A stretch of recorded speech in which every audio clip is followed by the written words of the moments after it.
My father was, he is on the left here, my father was officer of the General Staff of the Soviet Army.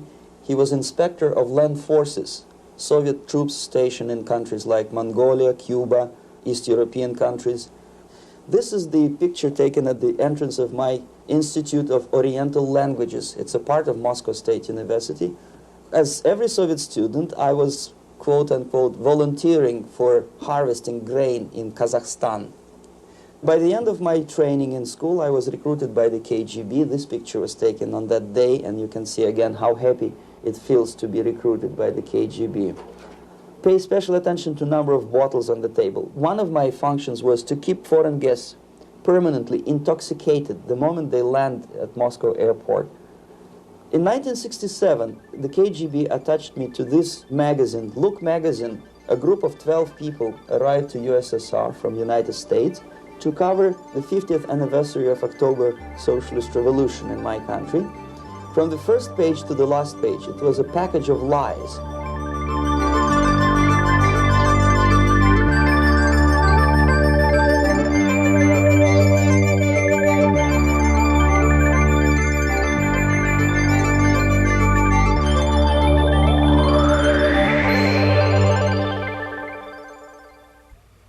Our conversation is with Mr. Yuri Alexandrovich Bezmenov.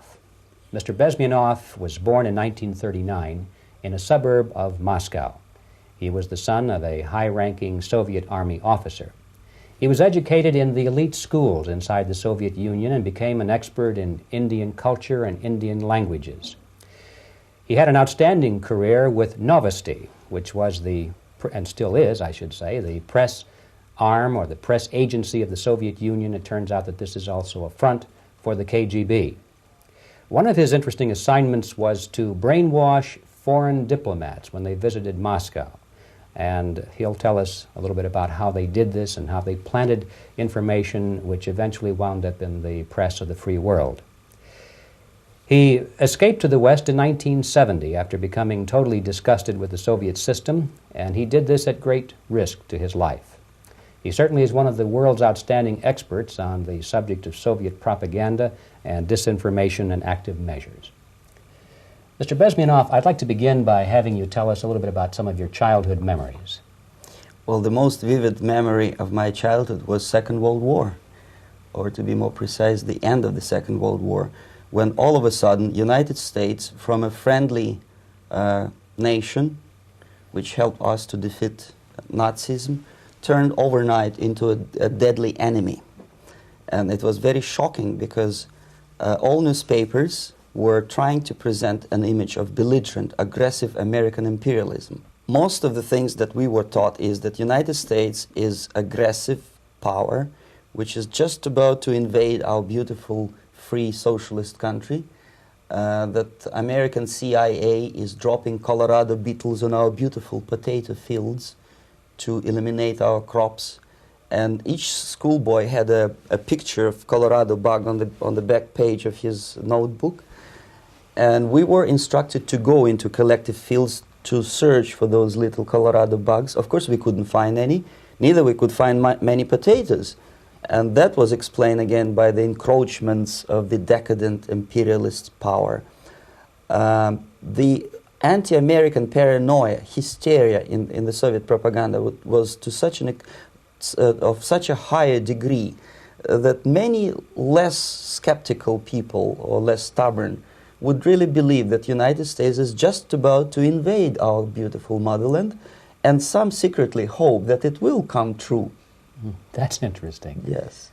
Well, getting back to life inside the Soviet Union or inside communist countries in general, in this country, at the university level primarily, we read and hear that the Soviet system is different from ours, but not that different, and that there is a convergence developing between all of the systems of the world, and that really it doesn't make an awful lot of difference what system you live under because you have corruption and dishonesty and tyranny and all that sort of thing. From your personal experience, what is the difference between life under communism and life in the United States? Well, life is obviously very much different for simple reason that the Soviet Union is a state capitalist economically. It's a state capitalism where an individual has absolutely no rights, no value, his life is nothing, it's just like an insect. He is disposable, whereby in the United States, even the worst criminal is treated as a human being. He has a fair trial, and some of them capitalize on their crimes. They publish their memoirs in their prisons and get handsomely paid by your crazy publishers. The differences, of course, in the daily life are very various, depending on whom we are talking about. In my own private life, I never suffered from communism simply because I was brought up in a family of high-ranking military officer. Most of the doors were open for me. Most of my expenses were paid by the government, and I never had any troubles with the authorities or with the police. So, in other words, I would say I enjoyed, or I had good reasons to enjoy, all the advantages of so-called socialist system. Mm-hmm. My main motivations to defect had nothing to do with affluence. It was mainly moral indignation, moral protest, rebellion against the inhuman methods of the Soviet system. Well, specifically, what did you object to?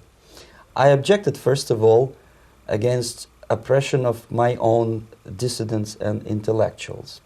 And that was the most disgusting thing that I witnessed as a young man, young student, who was brought up at a very troublesome period in our history, from Stalin to Khrushchev, from total tyranny and oppression to some kind of liberalization. Second, when I started working for the Soviet embassy in India, to my horror, I discovered that we are millions times more oppressive than any colonial or imperialist power in the history of mankind. That my country brings to India not freedom, progress, and friendship between the nations, but racism, exploitation, and slavery, and of course economical inefficiency to this country. Since I fell in love with India, I developed something which by KGB standards is extremely dangerous thing. It's called split loyalty, when an agent likes a country of assignment more than his own country. I literally fell in love with this beautiful country, a country of great contrasts, but also great humility, great tolerance, and philosophical and intellectual freedoms. My ancestors used to live in caves and eat raw meat when India was a highly civilized nation 6,000 years ago. So obviously the choice was not to the advantage of my own nation. I decided to defect and to entirely dissociate myself from that brutal regime. Mr. Bezmenov, we've read a lot about the concentration camps and the slave labor camps under the Stalin regime. Now the general impression in America is that those things are part of the past. Are they still going on today, or what is the status? Yes. There is no qualitative change in the Soviet concentration camp system. There are changes in numbers of prisoners. Again, this is unreliable Soviet statistics. We don't know how many political prisoners are there in the Soviet concentration camps. But we sure know from various sources that at each particular time there are close to 25 to 30 million of Soviet citizens who are virtually kept as slaves in forced labor camp system. The size of population of a country like Canada is serving terms as prisoners. Incredible. So I would say that those intellectuals who try to convince American public that concentration camp system is a thing of a past are either conscientiously misleading public opinion, or they are not very intellectual people. They're selectively blind. They lack intellectual honesty when they say that. Well, we've spoken about the intellectuals in this country and also the intellectuals in the Soviet Union. What about down at the broad mass level? Do the people in general, the working people, the workers in general in the Soviet Union, do they support the system? Do they tolerate it? What is their attitude? Well, average Soviet citizen, if there is such an animal, of course, does not like the system because it hurts, it kills. he may not understand the reasons. He may not have enough information or educational background to understand. But I doubt very much there are many people who are conscientiously supporting the Soviet system. There are not such people in USSR. Even those who have all the reasons to enjoy socialism, people like myself, who were a member of journalistic elite, they also hate the system for different reasons, though. Not because they lack material affluence, but because they are unfree to think, they are in constant fear, duplicity, split personality. And this is the greatest tragedy for my nation. Well, what do you think are the chances of the people actually overcoming their system or replacing it? There is a great possibility that system will sooner or later be destroyed from within. There is a self-destructive mechanism built into any socialist or communist or fascist system, because there is lack of feedback, because the system does not rely upon loyalty of population. But until this Soviet junta is being supported by the Western so-called imperialists, that is, multinational companies, establishments, governments, and let's face it, intellectuals, so-called academia in the United States is famous for supporting the Soviet system. As long as the Soviet junta will keep on receiving credits, money, technology, grain deals, and political recognition from all these traitors of democracy or freedom, there is no hope, there is not much hope for changes in my country, and the system will not collapse by itself simply because it's being nourished by so-called American imperialism. This is the greatest paradox in history of mankind, when capitalist world supports and actively nourishes its own destroyer, destructor. I think you're trying to tell us something Oh, in yes. this country. I'm trying to tell you that it has to be stopped unless you want to end up in gulag system and enjoy all the advantages of socialist equality. Working for free, catching fleas on your body, sleeping on the planks of plywood in Alaska this time, I guess.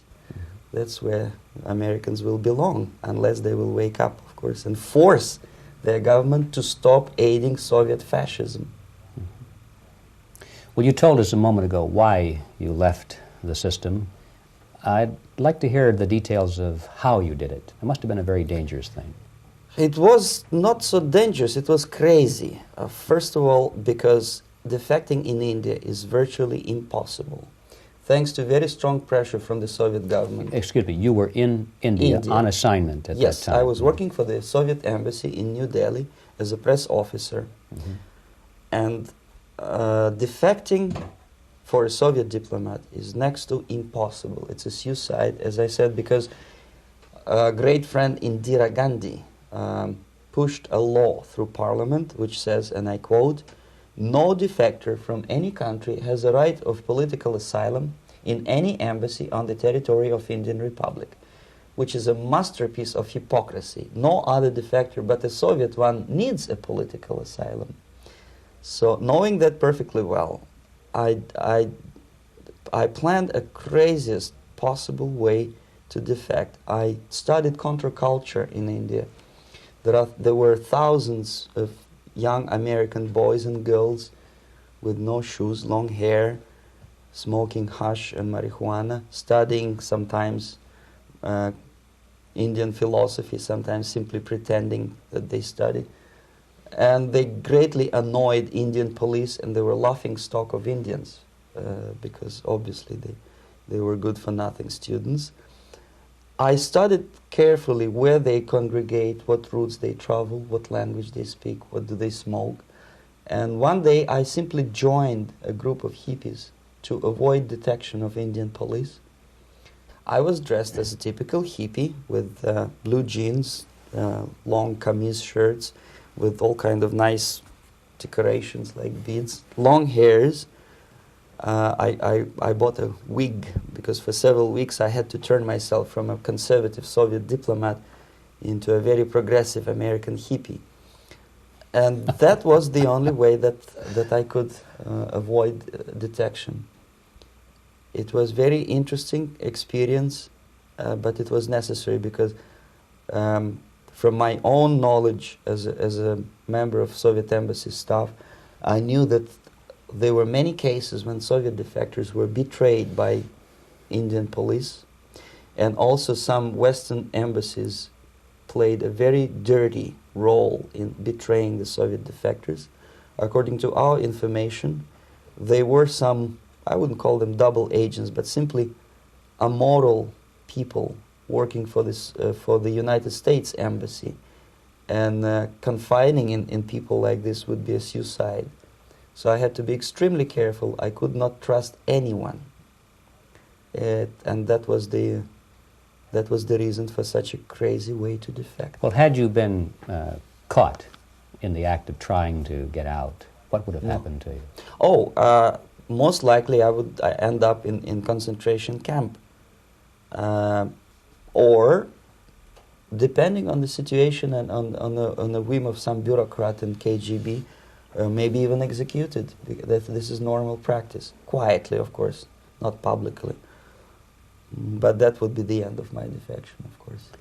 Well, when did you finally make it to the United States? In 1970, after about 6 months of debriefing in Athens by the CIA, and I presume FBI too, they let me go first to Germany, then to Canada. That was my decision. I had to change my identity to protect my family and my friends in USSR. And also I was a little bit paranoid, knowing that both Soviet KGB and probably some double agents within the American system may be after me. So I wanted to settle down as far away as possible. I requested CIA to give me some kind of new identity and just let me go on my own. And I settled in Canada. I was a student. I changed many professions, from farm help and laundry truck driver to language instructor and broadcaster for Canadian Broadcasting Corporations in Montreal. Well, have you had any threats on your life or any Yes. unpleasant? In about 5 years, KGB eventually discovered that I am working for Canadian Broadcasting. I made a very big mistake. I started working for overseas service of CBC, which is similar to Voice of America, in Russian language. And of course, monitoring service in USSR picked up every new voice. Every new announcer they would make it a point to discover who he is. And in 5 years, sure enough, slowly but surely, they discovered that I am not Thomas Schumann, that I am Yuri Alexandrovich Bezmenov, and that I am working for Canadian Broadcasting, and undermining beautiful détente between Canada and USSR. And the Soviet ambassador Alexander Yakovlev made it his personal effort to discredit me. He complained to Pierre Trudeau, who is known to be a little bit soft on socialism. And the management of CBC behaved in a very strange, cowardly way, unbecoming to representatives of an independent country like Canada. They listened to every suggestion that Soviet ambassador gave, and they started shameful investigation, analyzing content of my broadcasts to USSR. And sure enough, they discovered that some of my statements were probably would be offending to the Soviet Politburo. So I had to leave my job. And of course, subtle intimidations. They would say something like, please cross the street carefully because, you know, traffic is very heavy in Quebec. And fortunately, I know about the psychology and the logic of activity of the KGB, and I never allowed myself to be intimidated. This is the worst thing. This is what they expect a person, a defector, to be intimidated. Once they spot that you are scared, they keep on developing that line, And then eventually you either have to give up entirely and work for them, or they neutralize you. They would definitely stop all kind of political activity, which they failed to do in my case, because I was stubbornly working for the Canadian Broadcasting. And in response to their intimidations, I said that, look, this is a free country, and I am as free as you are. And I also can drive very fast. And gun control is not yet established in Canada, so I had a couple of good shotguns in my basement. So welcome to visit me someday with your Kalashnikov's machine guns. So obviously it didn't work. Intimidation didn't work. So they tried different approach, as I described. They approached on the highest level, on the level of Canadian bureaucracy. And on that level they were successful. On that level they were successful. On individual level they failed flat. Mr. Bezmenov has brought a series of slides with him that he has taken from the Soviet Union, and I think this is a good time to take a look at the slides. Yes. Now, the viewers will be able to see these slides as we talk about them. Yes, this is a collection of slides which are, some of them are snapshots from my family album, some of them are documents which I smuggled from the Soviet embassy, and some are reproductions from local mass media. I usually show them to establish my credibility as a defector. This is a picture of my native town, Mytishi, about 20 miles north from Moscow. Characteristically, there is a statue of Comrade Lenin in the central square. This is myself at the age of 7, again, characteristically, under the statue of Comrade Stalin, extending his friendly hand to peoples of the world. At that age, of course, I was still idealistically minded young communist, and I still believe that sooner or later things will go for better. But I realized that the system stinks, that something is fishy, and that ideology is fake, and the propaganda about advanced Soviet agriculture simply didn't meet the criteria of reality. If they talk about abundance of food and there is none in the stores, there must be something wrong. My father was, he is on the left here, my father was officer of the General Staff of the Soviet Army. He was inspector of land forces, Soviet troops stationed in countries like Mongolia, Cuba, East European countries. Were he alive today, most likely he would be inspecting Soviet troops in Nicaragua, Angola, and many other parts of the world. Fortunately, he died and he didn't see the disgrace, because deep inside he was a Russian patriot. He didn't like the idea of expanding Soviet military might, especially in the areas where we were not welcomed at all. Unlike many other military officers, he was reporting directly to the Minister of Defense, bypassing KGB and diplomatic service. In other words, he was a trusted military professional. And my impression that this type of people are much less hawkish and adventuristic than party bureaucrats in Kremlin. When American mass media describes Soviet military as potentially dangerous counterpart for Pentagon, I simply laugh, because I know better. I know that the most dangerous part of the Soviet power structures are not military at all. Most likely, if they come to power in my country, they'll be more sensible negotiators for nuclear disarmament and withdrawal of the Soviet troops from many parts of the world. But if someone from the party structure or the KGB structure were to give the orders for a military intervention, they have to obey, they would follow, because they are professional military. But they, you see, the triangle of power and hate in USSR is the party at the top, the party elite, the oligarchy of the party, then the military and the KGB at the bottom. They hate each other, and the most hated triangle, the most hated corner of the triangle is the Communist Party bureaucrats. They are the most adventuristic, senile megalomaniacs. They can start war, I wouldn't be surprised. Not the military. They know what war is. Yes. At least my father did. This is the picture taken at the entrance of my Institute of Oriental Languages. It's a part of Moscow State University. I graduated in 1963. And Now, excuse me, which one were you on? I am on the right. You're on the right. And on the left is my my schoolmate Vadim Smirnov, who later was a apparatchik in the Central Committee of the Soviet Union Communist Party. What is an apparatchik?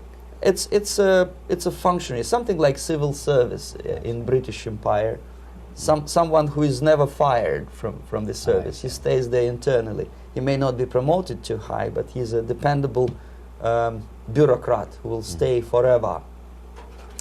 I studied not only languages, but also history, literature, even music. I'm on this picture. I'm trying to learn how to play Indian musical instrument. I even tried to look like an Indian when I was second-year student. Not bad, really. Yes, actually, it was strongly encouraged by the instructors in my school, because the graduates of my school were later on employed as diplomats, foreign journalists, or spies. As every Soviet student, I was quote-unquote volunteering for harvesting grain in Kazakhstan. This is a biggest agricultural blunder of the Soviet government.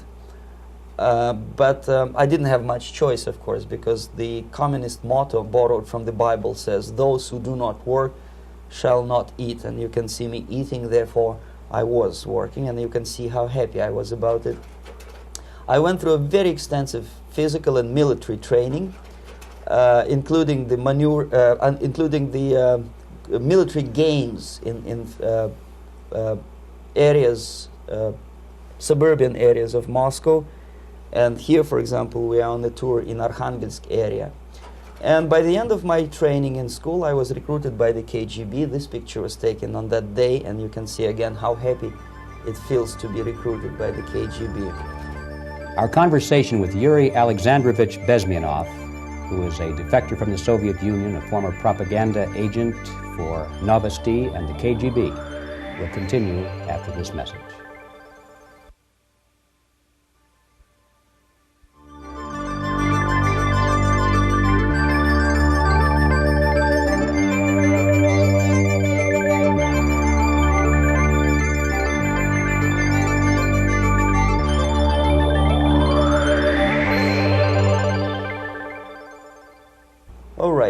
As every student in USSR, I went through very extensive physical and military training and civil defense training too. Unlike in the United States, where civil defense is virtually non-existent, zero.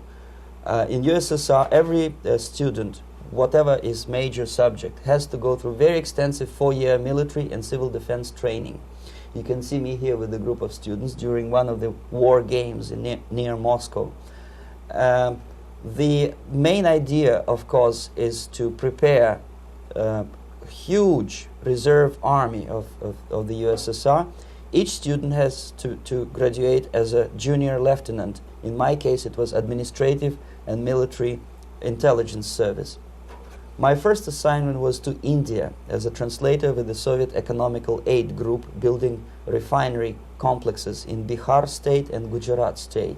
At that time, I was still naively, idealistically believing that what I was doing contributes to the understanding and cooperation between the nations. It took me quite a number of years to realize that what we were bringing to India was a new type of colonialism, 1,000 times more oppressive and exploitative than any colonialism or imperialism in history of mankind. But at that time, I was still hoping that, well, maybe it's not that bad, could be worse, and things may go for better. And I even tried to implement the beautiful Marxist motto, "Proletarians of all the countries unite." I tried to unite with a nice Indian girl, and I was fascinated by Indian culture, by the family life in this country. But obviously, Communist Party had different plans for my genes, so I had to marry this beautiful Russian girl. In the span of my career, I married 3 times. Most of these marriages were marriages of convenience, on advice from the Department of Personnel. This is normal practice in USSR. When a Soviet citizen is assigned to a foreign job, he has to be married, either to keep family in USSR as hostages, or, if it's a convenience marriage like mine, so that the husband and wife are virtually informers on each other to prevent defection or contamination by decadent imperialist or capitalist ideas. In my case, I hated that girl so much that the moment I landed in Moscow, we were divorced, and I married later, second time. By the end of my first assignment in India, I was promoted to the position of public relation officer. You can see me here translating a speech by a Soviet boss. And you're on the right. I'm on the right here, yes. And it was, the occasion was commissioning of the refinery complex in Bihar, Barauni. Back in Moscow, I was immediately recruited by Novosti Press Agency, which is a propaganda and ideological subversion front for the KGB. 75% of the members of the Novosti are commissioned officers of the KGB. The other 25 are, like myself, co-opted agents who are assigned to specific operations. In this particular case, you can see me talking to students of Lumumba Friendship University in Moscow. This is a huge school under the direct control of the KGB and Central Committee, where future leaders of the so-called national liberation movements are being educated and selected carefully.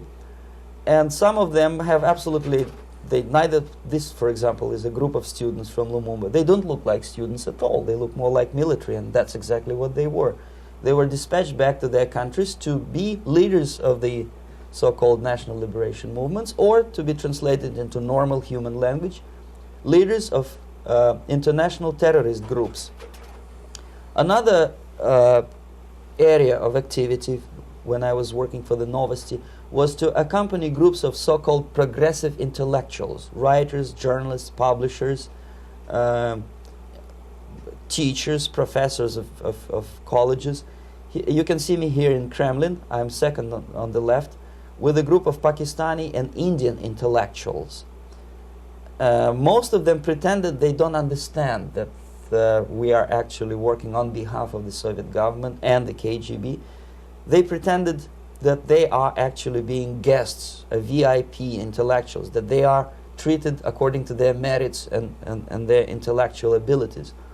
For us, they were just a bunch of political prostitutes to be taken advantage for various propaganda operations. Therefore, you can see perfectly well the senior colleague of mine on the left doesn't really have that much respect on his face, and myself with a very skeptical smile, typical KGB sarcastic smile, anticipating another victim of ideological brainwashing. This is how a typical conference in Novosti headquarters in Moscow looked like. Sitting in the middle is Boris Burkov, the then director of Novosti Press Agency, high-ranking party bureaucrat in the Department of Propaganda. I am standing next to a famous Indian poet, Sumitranandan Pant. He was famous because he was an author. He was the author of a famous poem titled Rhapsody to Lenin. That's why he was invited to USSR, and everything was paid by the Soviet government. Pay special attention to number of bottles on the table. This is one of the ways to kill the awareness or curiosity of foreign journalists. One of my functions was to keep foreign guests permanently intoxicated the moment they land at Moscow airport. I had to take them to the VIP lounge and toast to friendship and understanding between the nations of the world. Glass of vodka, then a second glass of vodka. And in no time, my guests would be feeling very happy. They would see everything in kind of pink, nice color. And that's the way I had to keep them permanently for the next 15 or 20 days. At certain point in time, I had to withdraw alcohol from them so that some of them who are the most recruitable would feel a little bit shaky, guilty, trying to remember what they were talking last night. That's the time to approach them with all kind of nonsense, such as joint communique or statement for Soviet propaganda. That's the time they are the most flexible. And of course, what they didn't understand, they didn't realize or pretended not to realize, that myself, who was drinking together with them, was not drinking at all. I had ways to get rid of alcohol through various techniques, including special pills which were given to me by my colleagues. But they were taking it seriously. In other words, they would consume quite a large volumes of alcohol and feel quite uneasy next morning. In 1967, the KGB attached me to this magazine, Look magazine. A group of 12 people arrived to USSR from United States to cover the 50th anniversary of October Socialist Revolution in my country. From the first page to the last page, it was a package of lies, propaganda cliché, which were presented to American readers as opinions and deductions of American journalists. Nothing could be far from truth. These were not opinions. They were not opinions at all. They were the clichés which the Soviet propaganda wants American public to think that they think. If it does make any sense at all. It sure does, because from the viewpoint of the Soviet propaganda, although there are some subtle criticisms of the Soviet system, the basic message is that Russia today is a nice, functioning, efficient system supported by majority of population. That's the biggest lie. And of course, American intellectuals and journalists from Look magazine elaborated on that untruth in various different ways. They intellectualized that lie. They found all kinds of justifications for telling lies to American public. Excuse me, it was partly your job to make sure that they got these ideas, yes, and accepted them as their own ideas. Right. Actually, even before they arrived to USSR, and they paid astronomical sum of money for that visit, they were submitted, this Novosti Press Agency developed so-called backgrounders, 20-25 pages of information and opinions which were presented to the journalists even before they bought their tickets to Moscow. They had to analyze the situation, and judging on their reaction to that backgrounder, the local Novosti representative or local Soviet diplomat in Washington, D.C. would assess whether they be given visa to USSR or not. So but they were selected ahead of time. Oh yes, they were pre-selected very carefully, and there is not much chance for honest journalists to arrive to USSR and to stay there for 1 year and to bring this package of lies back home. This, for example, is a centerfold of the Look magazine. They presented this monument erected by Communist Party in Stalingrad as the symbol, personification of Russian military might. And they said in the article, which is published on the side, that Soviets are very proud of the victory in the Second World War. This is another big myth, a lie. No sensible people would be proud to lose 20 millions of their countrymen in a war which was started by Genoese Hitler and Comrade Stalin and paid by American multinationals. Most of the Soviet citizens look at this type of monuments with disgust and sorrow, because every family lost father, brother, sister, or child in the Second World War. Yet American journalists who were trying to appease, to please their hosts, presented this picture on the centerfold as the symbol and personification of Soviet national, they call it Russian national spirit. And it was greatest misconception and a very tragic misunderstanding. Of course, Look magazine was not distributed in USSR. The main audience was in United States. But I presume that many Americans, millions of Americans who were reading Look magazine at that time, had absolutely wrong idea about the sentiments of my nation, about what the Soviets are proud of and what they hate. This is a group, you see the same lady with the sword in Stalingrad. This is the group of journalists. Myself is in the center with the same devilish smile. And Mr. Philip Harrington is on the extreme left there with his camera. This is the gentleman which was so deaf or so uninterested in what I had to say to him. This is the same picture, a blow-up of the same picture. Many guests from various countries, in this particular case from Asia and Africa, were taken by me as a Novosti Press Agency employee for a tour across Siberia, for example. We would show them typical kindergarten, you see, nothing special by American standards, just nice children sitting, eating their breakfast or lunch. What they could not understand, or they pretended not to understand, that this is an exemplary kindergarten. This is not the kindergarten for average person or average family in USSR. And we maintain that illusion in their minds. You can see myself under the red spot in the middle there, with the same business-like expression. I'm doing my job. That's what I'm assigned to do, and that's what I was paid to do. But deep inside, I still hope that at least some of these useful idiots would understand that what they are looking at has nothing to do with the level of affluence in my nation. This is a better picture which reflects the true spirit of the Soviet childhood. This picture was printed in a Canadian government publication by mistake. In the middle, you can see children playing on a small courtyard, and the caption goes, "This is a typical kindergarten in Siberia." What these idiots didn't understand, that it is not kindergarten at all. It is a prison for children of political prisoners. But there was not a single mentioning that what they were visiting actually was an area of concentration camps. And the job of people like myself to help them to not to notice that they are actually talking to prisoners. Most of the children were dressed, especially on the occasion of the foreigners' visit. Of course, there were no corpses on the ground. There were no machine gun guards, and well, it looks not very pleasant, as you see.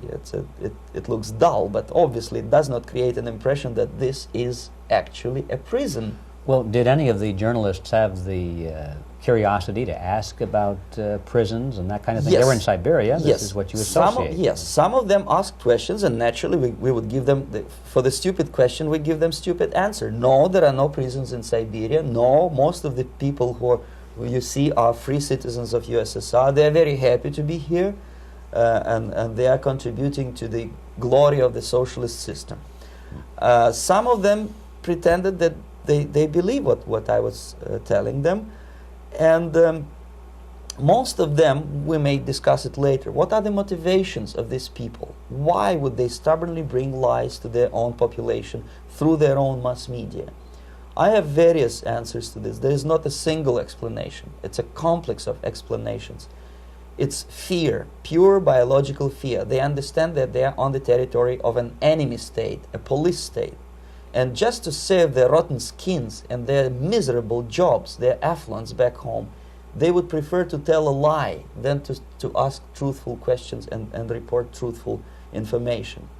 Second, most of these schmucks were afraid to lose their jobs, because obviously if you tell truth about my country, you will not last long as a correspondent of New York Times or Los Angeles Times. They will fire you. What kind of correspondent are you? You obviously cannot find common language with Russians if they kick you out in 24 hours. So just by trying to be conformist to their own editorial bosses, they tried not to offend the sentiments of the Soviet administrators and people like myself. Deep inside, I hope they would insult my or offend my sentiments. Obviously, they preferred not to. Another reason, I refuse to believe it, but obviously there is another reason. Obviously, it's a greed. These people earn a lot of money. When they come back to USA, they claim that they are experts on my country. They write books which sells in million copies, titled like Russians, The Truth About Russia. Most of it is lie about Russia. Yet they claim to be Sovietologists. They play back myth about my country, the propaganda cliches. Yet they stubbornly resist the word of truth. If a person like Solzhenitsyn is either defecting or kicked out of USSR, they try all their best to discredit him and to discourage him. I don't have much chance to appear on national network with a true story about my country. But a useful idiot like Hendrik Smith or Robert Kaiser, they are big heroes. They come back from USSR. They say, oh, we were talking to dissidents in Russia. Big deal. Soviet dissidents are chasing American correspondents in the streets, and they are cowardly escaping from these contacts. For some strange reason, if you want to know more about Spain, you refer to Spanish writers. If you want to learn more about French, you read French writers. Even about Antarctica, I bet you would read Penguins.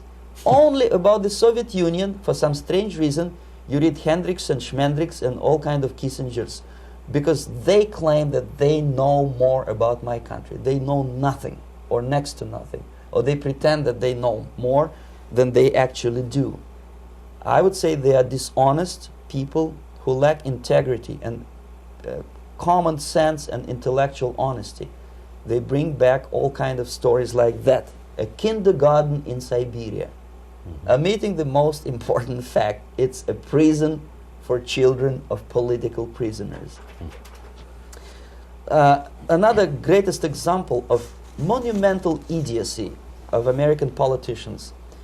Edward Kennedy was in Moscow, and he thought that he is a popular, charismatic American politician who is easygoing, who can smile, dance at the wedding in Russian Palace of Marriages.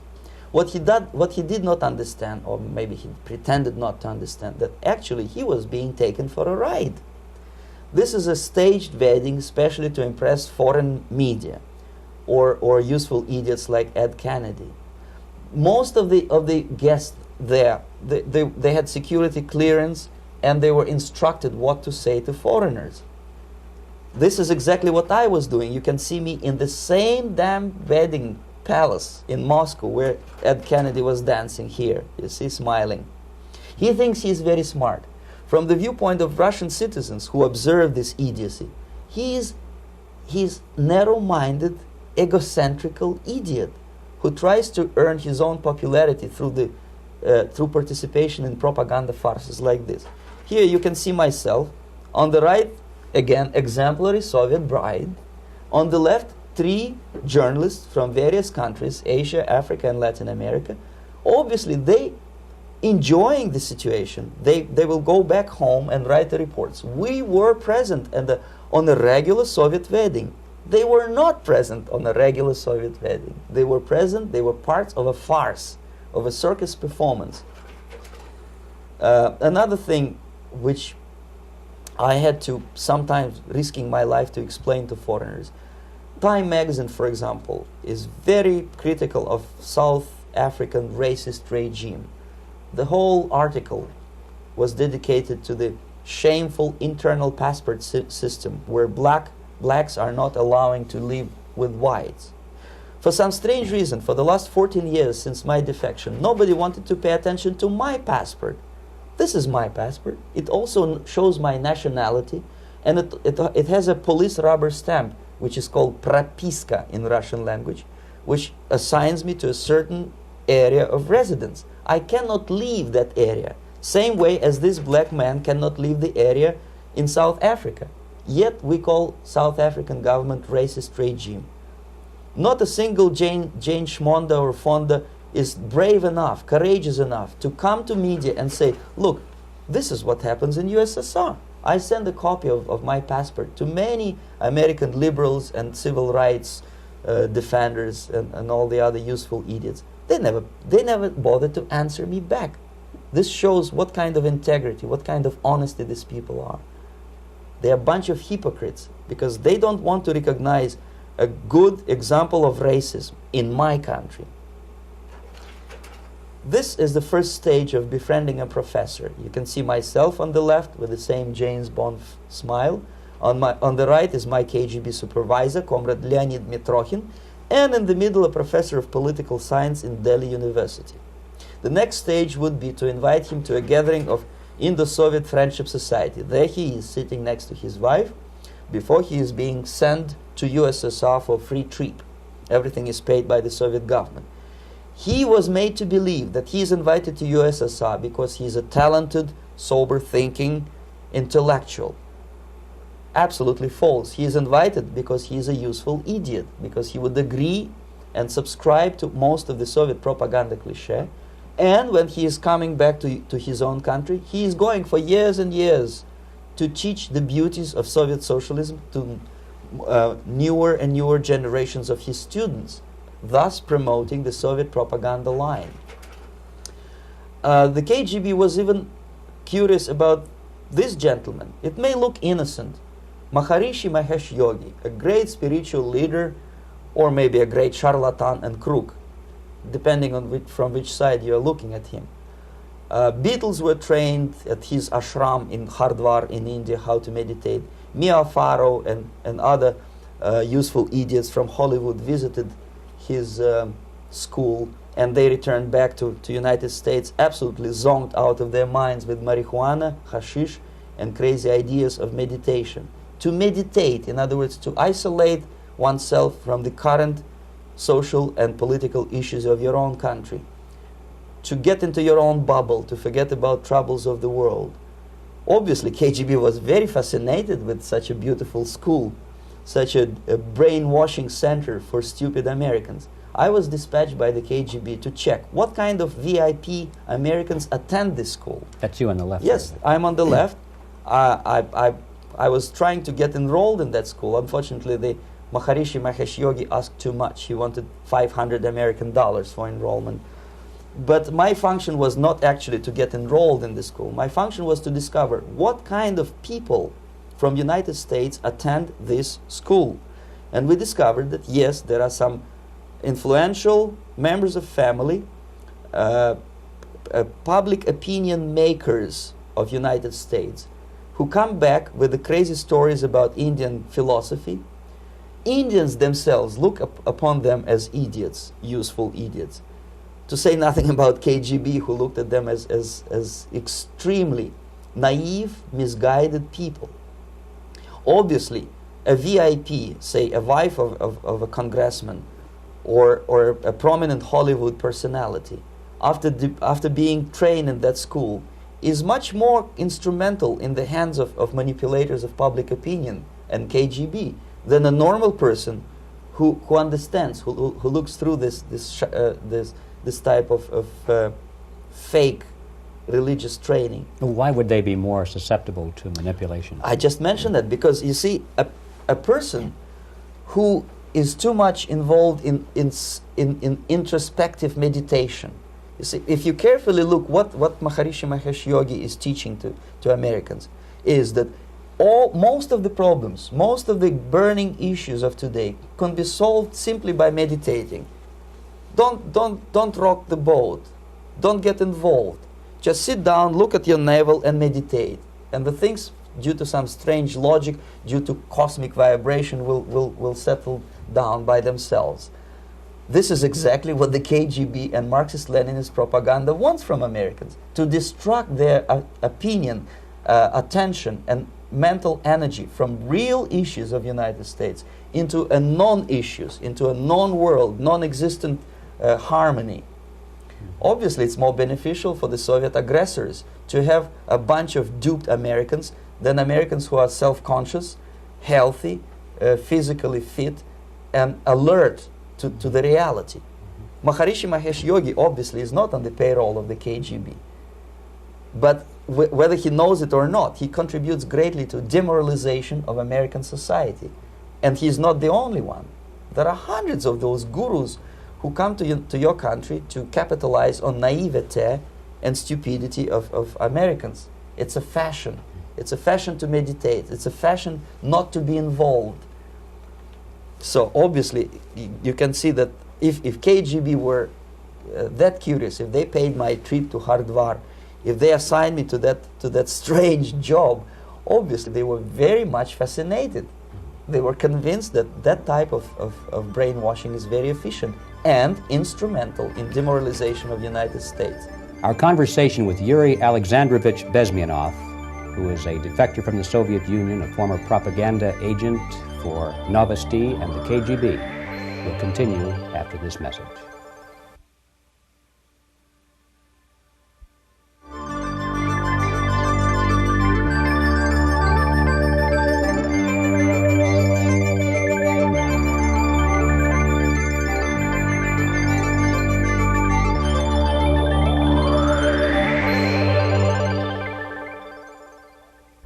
This picture shows the part of the building of USSR embassy, and my supervisors. On the left is Comrade Mehdi, an Indian communist, and on the right, Comrade Mitrokhin, my supervisors in the secret department of research and counter-propaganda.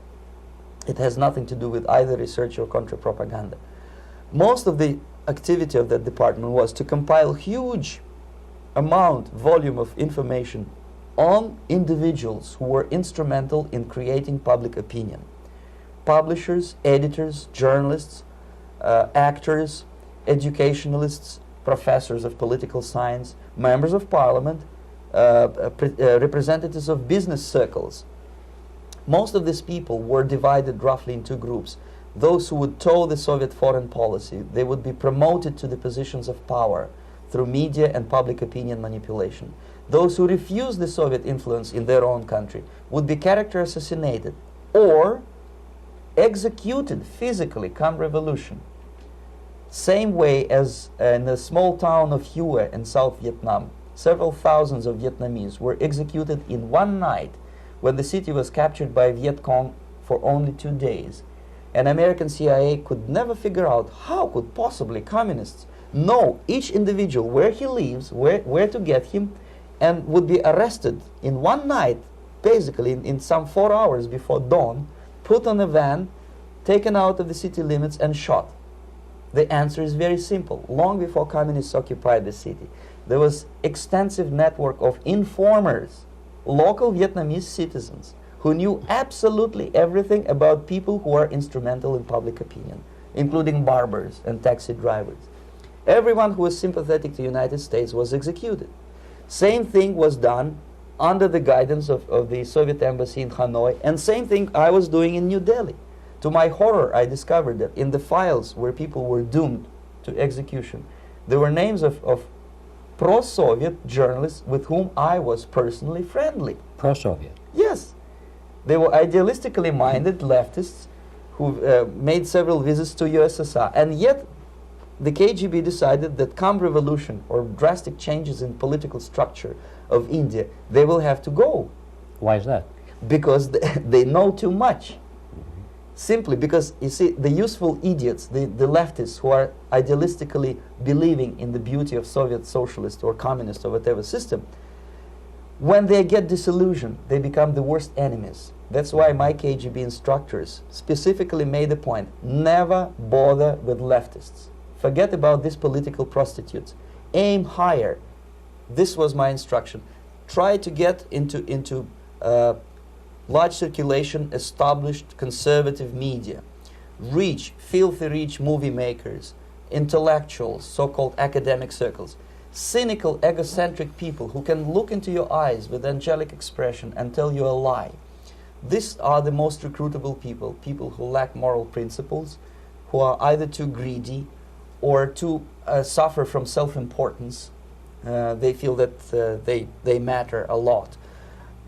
These are the people who KGB wanted very much to recruit.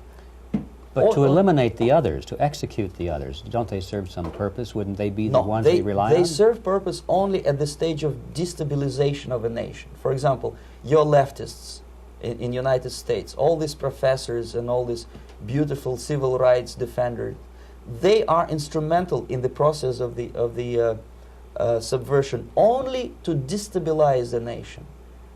When their job is completed, they are not needed anymore. They know too much. Some of them, when they get disillusioned, when they see that Marxist-Leninists come to power, obviously they get offended. They think that they will come to power. That will never happen, of course. They will be lined up against the wall and shot.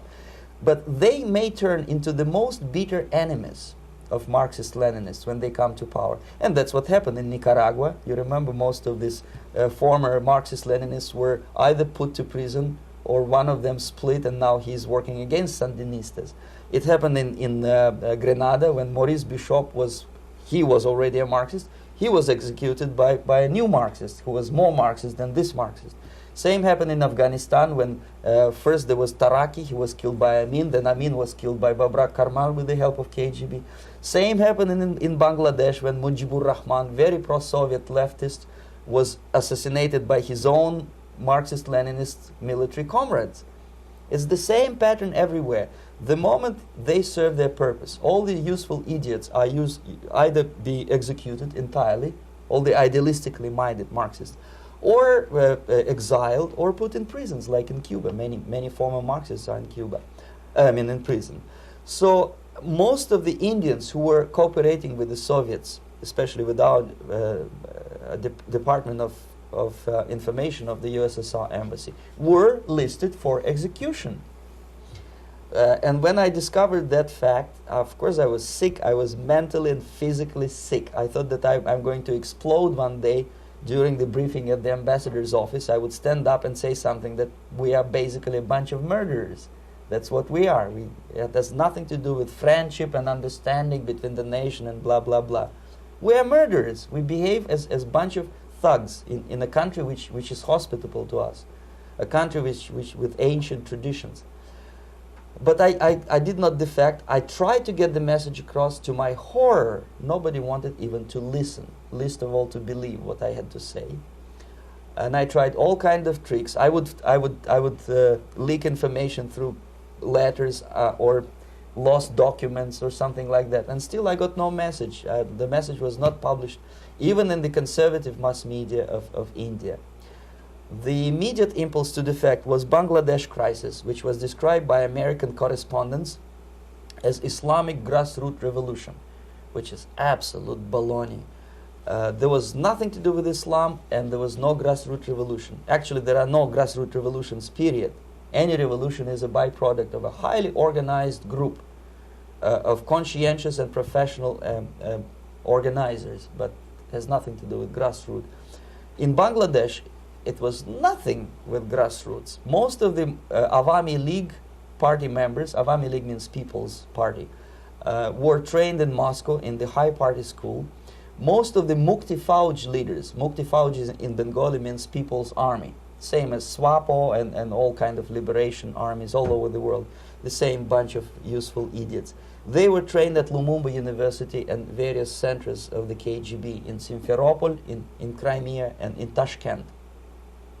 So when I saw that Indian territory is being used as a jumping board to destroy East Pakistan, I saw myself thousands of so-called students traveling through India to East Pakistan, through the territory of India, and Indian government pretended not to see what's going on. They knew perfectly well, the Indian police knew it, the intelligence department of Indian government knew it, the KGB of course knew it, and the CIA knew it.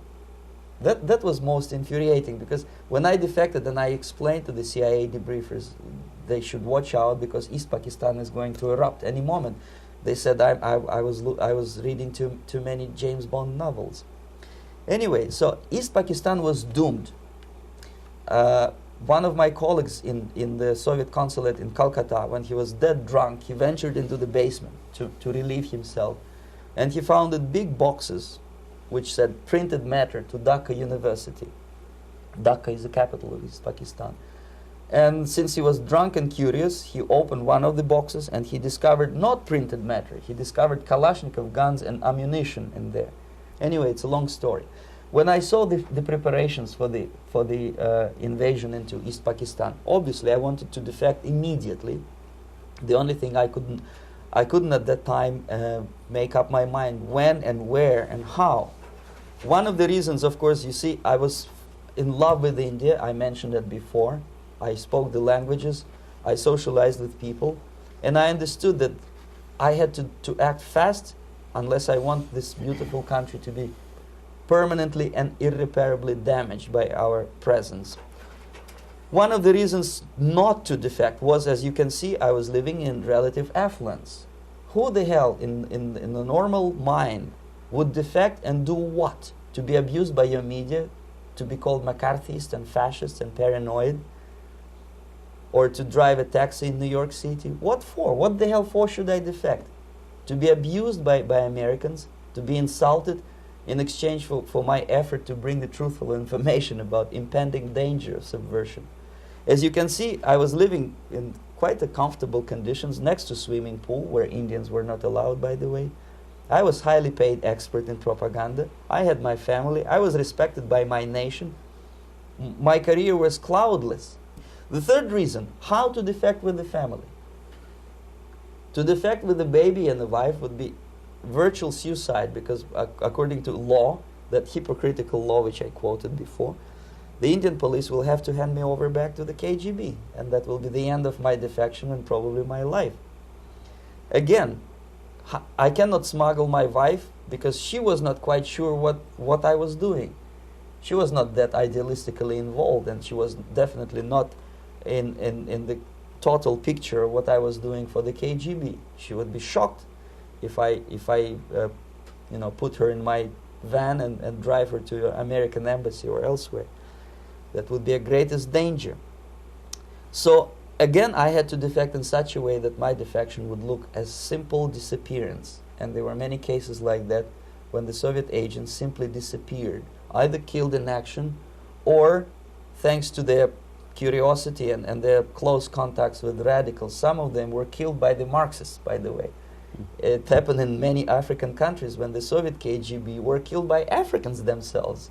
Not because they hated Marxism-Leninism, but because they were simply trigger-happy bunch of unruly characters. If you give them a machine gun, they will shoot.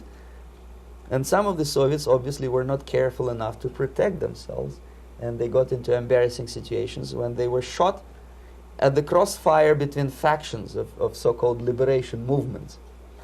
Anyway, so I decided, as I said, to study the counterculture. I decided this probably would be the best way to disappear.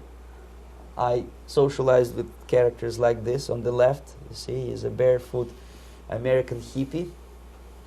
It took me quite a long time to study exactly what they were doing and how to mix with them.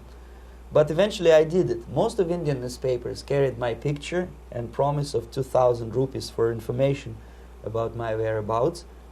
But they were looking for the wrong person, because they obviously tried to stop a young Soviet diplomat in white shirt and tie, and this is how I looked at the time of defection. Nobody could possibly think that a Soviet diplomat would be as crazy as to join a bunch of hippies. That's you. Yes, travel India and smoke hash. So I made it literally almost like a Hollywood-style detective story. From under the nose of the KGB in Bombay airport, I landed the plane and I flew to Greece, where I was debriefed by the CIA. That's basically that's all for my slides. We can turn off the projector, and that's very interesting. Well, you spoke several times before about ideological subversion. That is a phrase that I'm afraid some Americans don't fully understand. When the Soviets use the phrase ideological subversion, what do they mean by it? Ideological subversion is the process which is legitimate, overt, and open. You can see it with your own eyes. All you have to do, all American mass media has to do, is to unplug their bananas from their ears, open up their eyes, and they can see it. There is no mystery. There is nothing to do with espionage. I know that espionage intelligence gathering looks more romantic. It sells more deodorants through the advertising, probably. That's why your Hollywood producers are so crazy about James Bond type of thrillers. But in reality, the main emphasis of the KGB is not in the area of intelligence at all. According to my opinion and opinion of many defectors of my caliber, only about 15% of time, money, and manpower is spent on espionage as such. The other 85% is a slow process which we call either ideological subversion or active measures, активные мероприятия in the language of the KGB, or psychological warfare. What it basically means is to change the perception of reality of every American to such an extent that despite of the abundance of information, no one is able to come to sensible conclusions in the interests of defending themselves, their families, their community, and their country. It's a great brainwashing process which goes very slow, and it's divided in 4 basic stages. The first one being demoralization. It takes from 15 to 20 years to demoralize a nation. Why that many years? Because this is the minimum number of years which requires to educate one generation of students in the country of your enemy. exposed to the ideology of the enemy. In other words, Marxism-Leninism ideology is being pumped into the soft heads of at least 3 generations of American students without being challenged or counterbalanced by the basic values of Americanism, American patriotism. The result you can see. Most of the people who graduated in the 60s, dropouts or half-baked intellectuals, are now occupying the positions of power in the government, civil service, business, mass media, educational system. You are stuck with them. You cannot get rid of them. They are contaminated. They are programmed to think and react to certain stimuli in a certain pattern. You cannot change their mind, even if you expose them to authentic information, even if you prove that white is white and black is black. You still cannot change the basic perception and the logic of behavior. In other words, these people, the process of demoralization is complete and irreversible. To get rid society of these people, you need another 20 or 15 years to educate a new generation of patriotically minded and common sense people who would be acting in favor and in the interests of United States society. And yet these people who've been programmed and, as you say, in place and Yes. who are favorable to an opening with the Soviet concept, these are the very people who would be marked for extermination in this country? Most of them, yes. Simply because the psychological shock when they will see in future what the beautiful society of equality and social justice means in practice, obviously they will revolt. They will be very unhappy, frustrated people, and the Marxist-Leninist regime does not tolerate these people. They will join the links of dissenters, dissidents. Unlike in present United States, there will be no place for dissent in future Marxist-Leninist America. Here you can get popular like Daniel Ellsberg and filthy rich like Jane Fonda for being dissident, for criticizing your Pentagon. In future, these people will be simply squashed like cockroaches. Nobody is going to pay them nothing for their beautiful, noble ideas of equality. This they don't understand, and it will be a greatest shock for them, of course. The demoralization process in the United States is basically completed already. For the last 25 years, actually it's overfulfilled, because demoralization now reaches such areas where previously not even Comrade Andropov and all his experts would even dream of such a tremendous success. Most of it is done by Americans to Americans, thanks to lack of moral standards. As I mentioned before, exposure to true information does not matter anymore. A person who was demoralized is unable to assess true information. The facts tell nothing to him. Even if I shower him with information, with authentic proof, with documents, with pictures, even if I take him by force to the Soviet Union and show him concentration camp, he will refuse to believe it until he is going to receive a kick in his fat bottom. When a military boot crashes his balls, then he will understand, but not before that. That's the tragic of the situation of demoralization.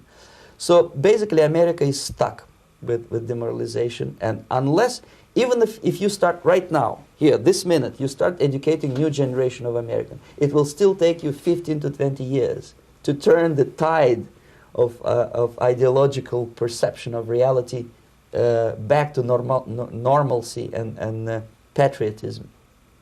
The next stage is destabilization.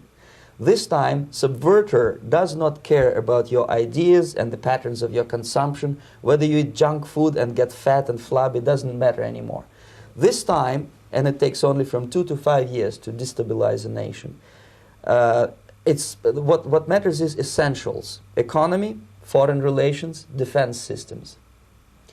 And you can see it quite clearly that in some areas, in such sensitive areas as defense and economy, the influence of Marxist-Leninist ideas in the United States is absolutely fantastic. I could never believe it 14 years ago when I landed in this part of the world, that the process will go that fast. The next stage, of course, is crisis. It may take only up to 6 weeks to bring a country to the verge of crisis. You can see it in Central America now. And after crisis, with a violent change of power, structure, and economy, you have so-called the period of normalization. It may last indefinitely.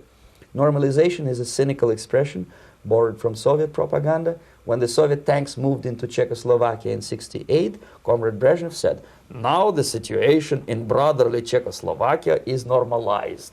This is what will happen in the United States if you allow all these schmucks to bring the country to crisis, to promise people all kind of goodies and the paradise on earth, to destabilize your economy, to eliminate the principle of free market competition, and to put a big brother government in Washington, D.C., with benevolent dictators like Walter Mondale, who will promise lots of things, never mind whether the promises are fulfillable or not.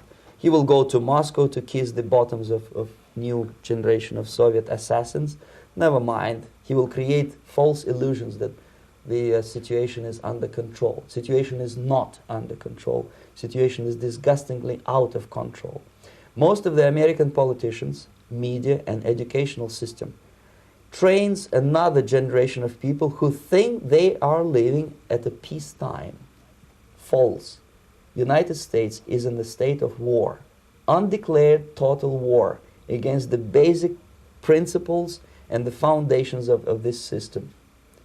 And the initiator of this war is not Comrade Andropov, of course. It's the system.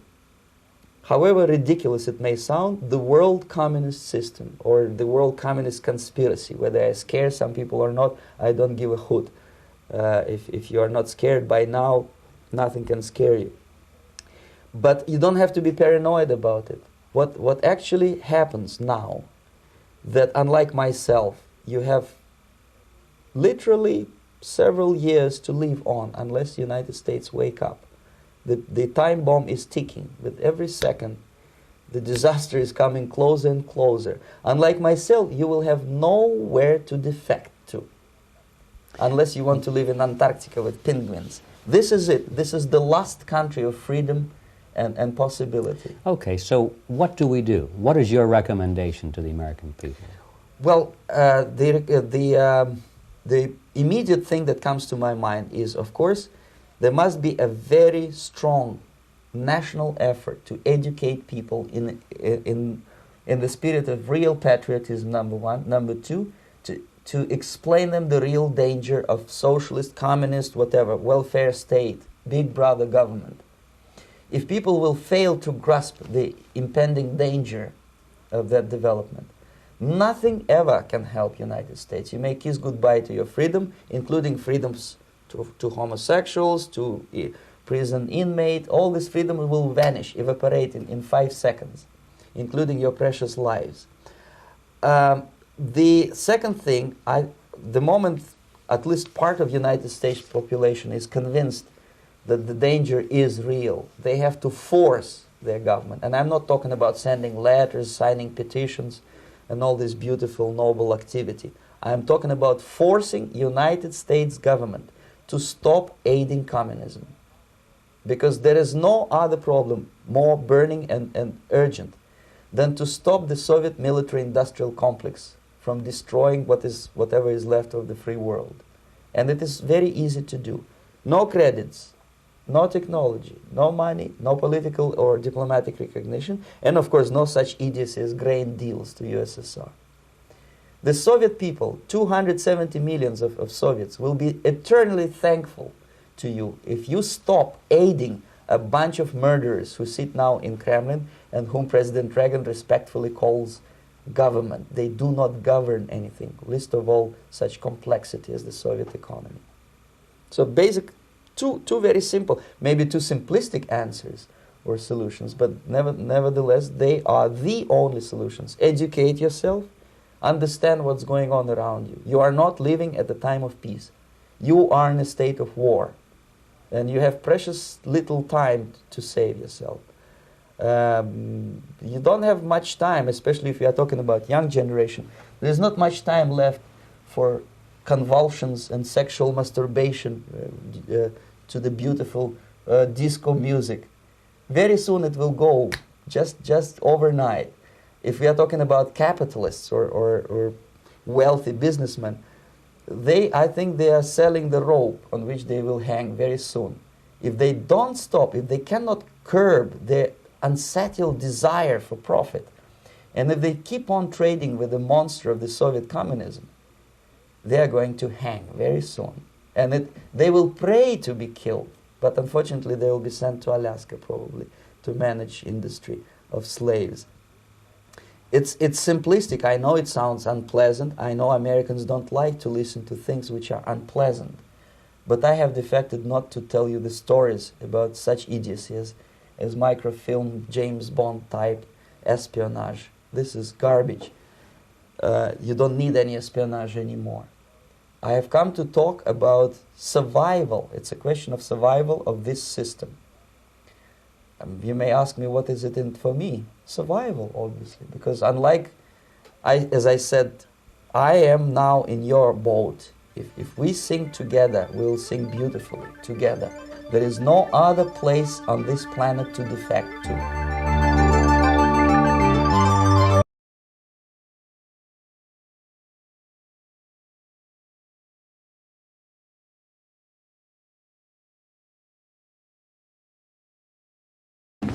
I was born in a military family. My father was a high-ranking officer of the Soviet Army General Staff, inspector of land forces, stationed outside of USSR in every quote-unquote brotherly country or liberated country of the world.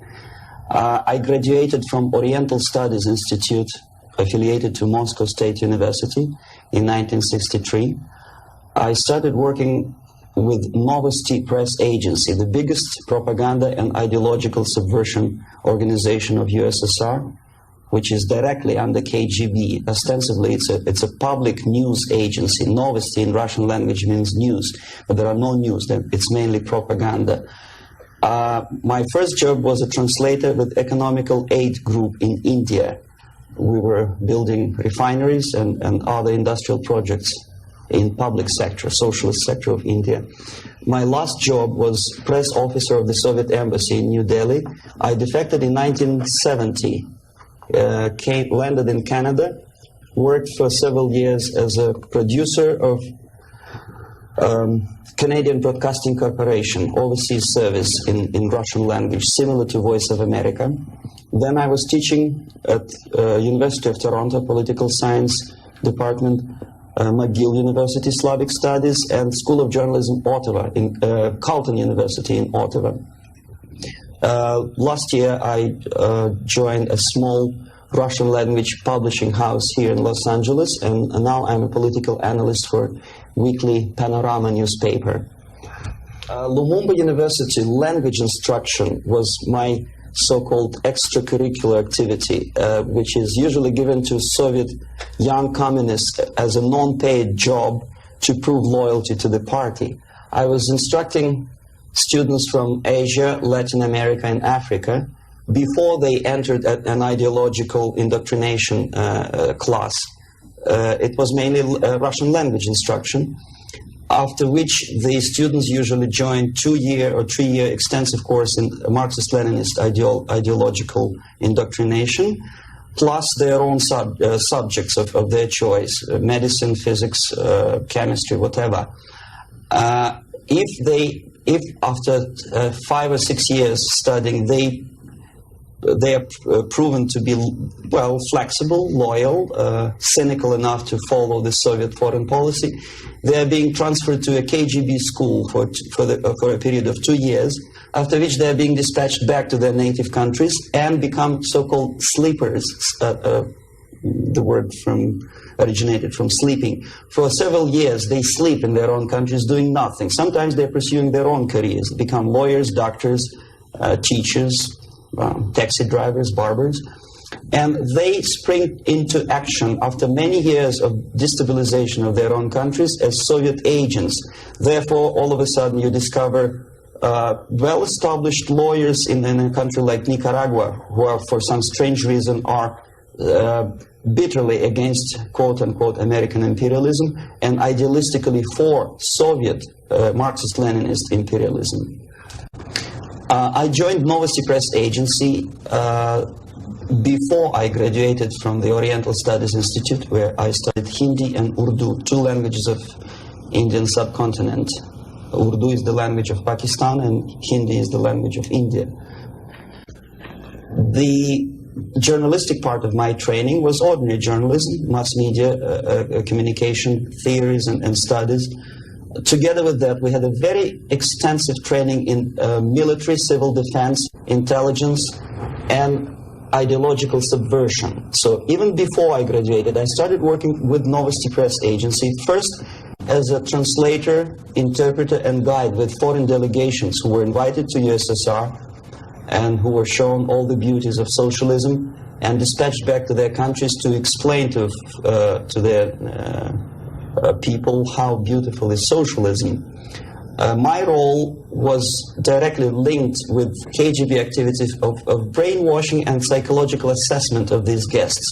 If they showed any sign of flexibility, which means they showed that they were recruitable, I passed them over to professional KGB recruiters, and from there on they were actively being involved in ideological subversion and propaganda, both in USSR and in their own countries.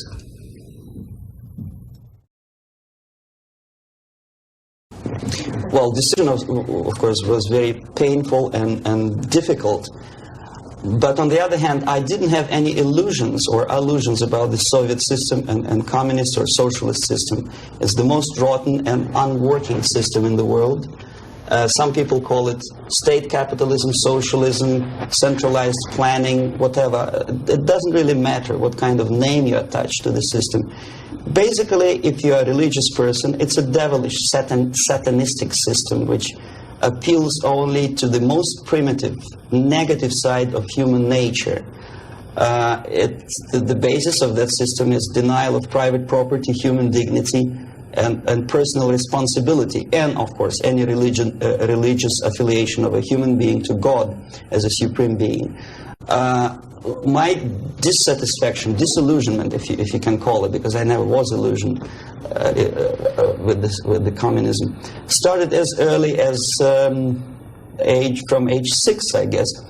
The first shock was after the Second World War, when most of the children of my age understood that United States is the friend with whom together Soviet people defeated Nazism, German fascism, all of a sudden turned into an enemy.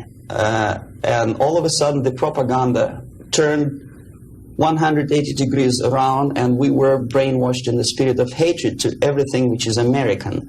But how could you explain to a child of 6 years old who owes his survival to American spam, condensed milk, egg powder, and things which you probably people never remember because nobody eats them these days, spam meat, you know what I'm talking about? How can you explain to them that these delicious things came from an enemy who wants to subvert and destroy us? It's impossible, because the child remembers when he was hungry, he was eating spam and drinking condensed American milk with the American eagle on the label. So all the efforts of the Soviet propaganda to convince me that America is bad was futile, naturally.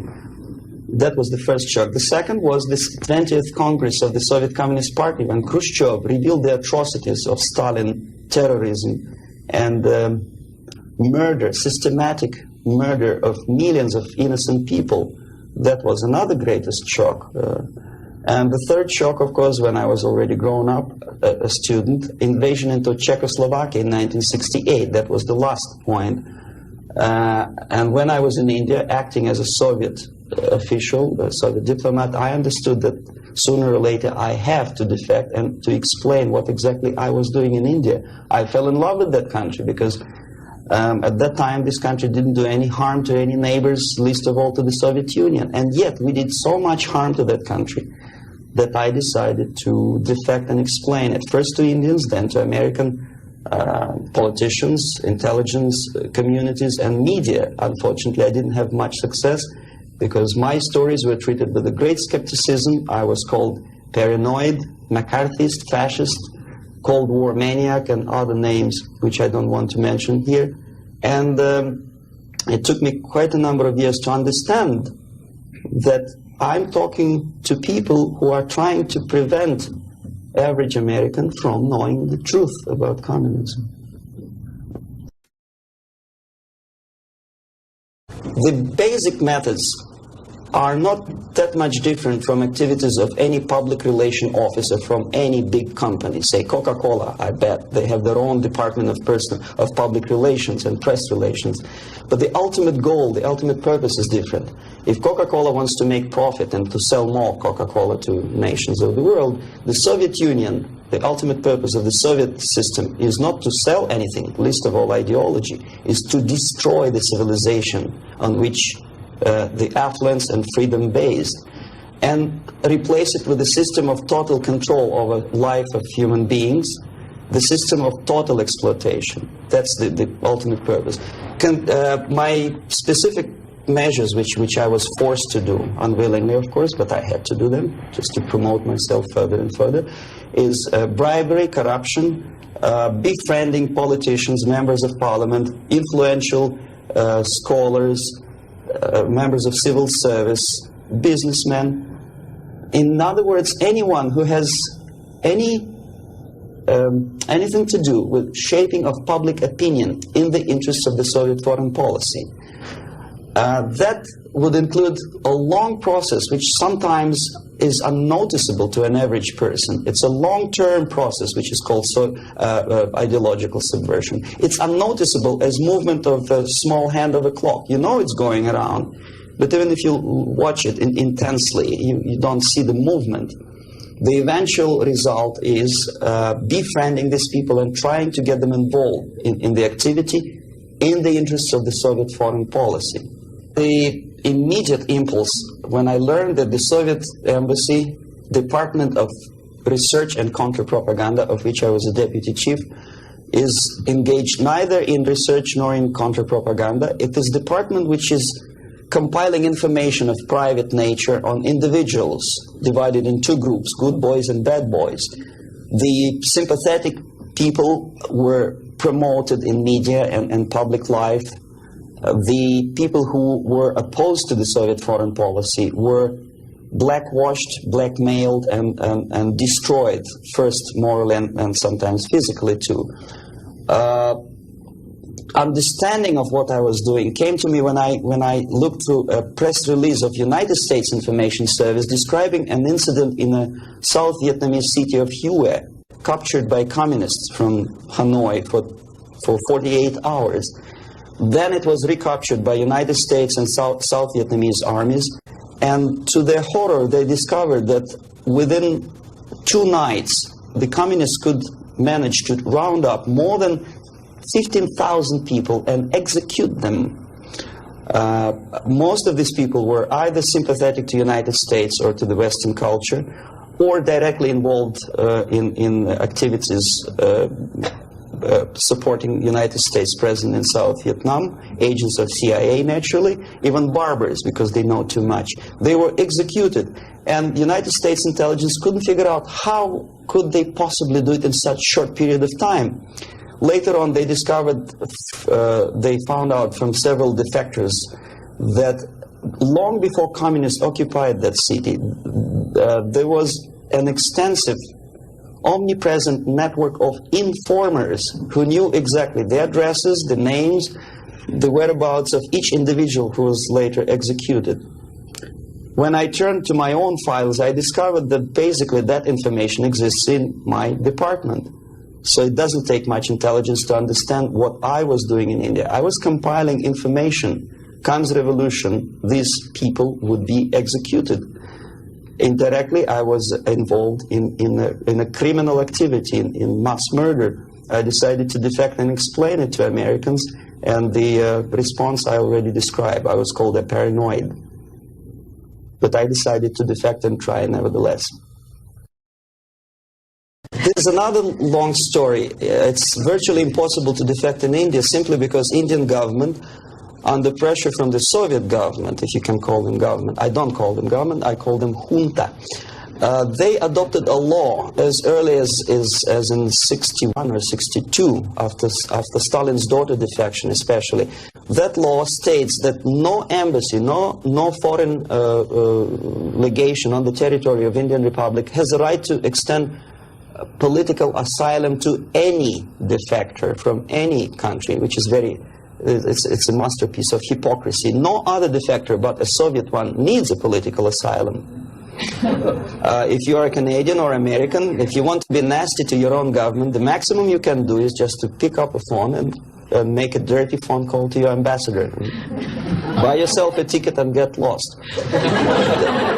What happens to a Soviet defector under that law? If I knock a door of United States Embassy, by that law, the American diplomats have to turn me back to the Indian police, and Indian police takes me directly back to the Soviet embassy. And that's the end of my defection.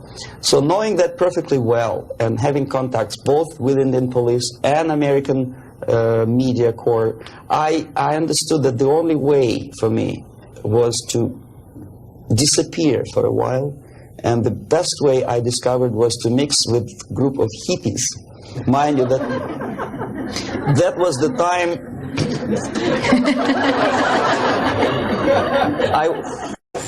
I was 13 years younger, so I looked slightly different, of course. I studied so-called counterculture in India. Sometimes good, sincere young people who wanted to study Oriental mysticism and culture and religion. But most of them were simply easygoing individuals who were delighted with exotic life and the easiness with which they can purchase hashish and other drugs in India. And sometimes they traveled Indian subcontinent without any identification papers. So the best way to escape detection was to mix with the group of hippies and travel in India until the campaign in the media and in the police search will subside. All the newspapers in India carried my picture and announcement of the police that anyone coming forward with information about my whereabouts would receive 5,000 or 2,000 rupees. Knowing that perfectly well, I just walked India barefoot with beads and blue jeans, smoking hash and enjoying life. Until I found sympathetic journalists who smuggled me from India to Greece. Mind you, that was a military dictatorship at that time. Then only I approached American CIA, and they helped me to land in Canada as a legit, ordinary immigrant. So now I'm a Canadian citizen, as you can see from my patriotic tie. Canada is a kind of middle of the road country where there are so many various ethnic groups that another strange character who speaks both Russian and English and two Oriental languages, I didn't have any problem fitting into academic circles, and first being just a student at the University of Toronto, and later a producer with the Canadian Broadcasting Corporation. I think it was successful, and until and unless there will be follow-up to that movie, it will remain as an open wound in the United States, as a scare tactic, which in this particular case, I'm not sure whether KGB paid for production of that movie or not, but it's totally irrelevant. What is the most important, unless after seeing the tragic sequences of the nuclear attack, American population is not explained what to do about it. If you still stop at that and let it be, obviously, this is the scare tactic, this is the greatest harm done to United States by Americans, by American filmmaker. I bet Andropov and all his disinformation system could not possibly do that much harm to the United States. When you see something obviously sponsored by the Soviets, you understand, well, this is propaganda. You may or may not agree with this depending on your background and intelligence and education. But here it's a subtle approach, playing on the most sensitive strings of your soul, appealing to the most basic instincts of human nature, survival. But there are no answers. How to survive? Well, obviously, disarmament is not the answer, simply because some people naively expect Andropov to blush out of shame and reduce the number of warheads. It doesn't happen this way. We are facing unresponsive, irresponsible group of people for whom nuclear war is not a theory, it's a practice, and the military strategy of the Soviet Union is designed to do nuclear war and to survive and possibly to win. I started my military training when I was 6 or 7 years old, when I entered secondary school. And I graduated in '63 after almost 15 years of continuous training as a junior lieutenant of reserve of the Soviet Army. And psychologically, every Soviet citizen is well prepared for war, nuclear war. And technically, he is equipped with facilities and the knowledge how to use it in case of war or natural disaster. It doesn't matter. Survival tactics and survival methods are taught extensively in various manners. They are exposed to documentary movies about nuclear war. They know the technical data of radiation or contamination of air and land. They know the organizational patterns of civil defense to such an extent that even if there is no nuclear attack, even if there is a conventional warfare, each individual at a certain time knows exactly where to go, what to do, where is the shelter, whom to call by telephone, which is not the case, unfortunately, in the United States. I think if a bomb, ordinary bomb, maybe a stink bomb is dropped in the middle of Los Angeles, most of the people will not die of atomic radiation. They will die of panic. They will run, and the traffic jams and the panic will kill more people than anything else. And where do they go? Is there any literature about how to protect an individual? Is the medical first aid treatment? It's not taught to kids in American colleges, unfortunately. For example, there's obvious tension in the world. Television newscasts inform American family about happenings in East and West Germany. And only at the last moment they decide to bring the canned food down to the basement. It's sheer idiocy. Why not to have them in the basement at peacetime? Number two, there's very realistic picture of what happens when the first nuclear bomb strikes a big city, Kansas City, I think. And people a big panoramic picture shows almost an anthill when people are disoriented totally. That would produce love in Russia, because unlike that, Soviets know exactly what to do. There'll be much less panic, if at all.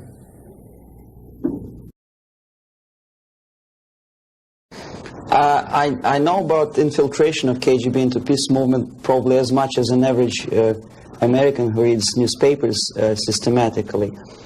But obviously I'm aware that the World Peace Council is a front organization of the KGB. Ramesh Chandra I know personally, both in India and USSR. I worked with delegations of various peaceniks who came to the World Congress of Peace Council in Moscow. I think it was in 1961 or 62. Yeah, it was before Cuban crisis. And at that time, they struck me as people who are pathologically unable to see the truth, not to talk about the military aspects. When as a translator and a guide, I used to take them to places in Moscow which are not supposed to be for foreigners' eyes.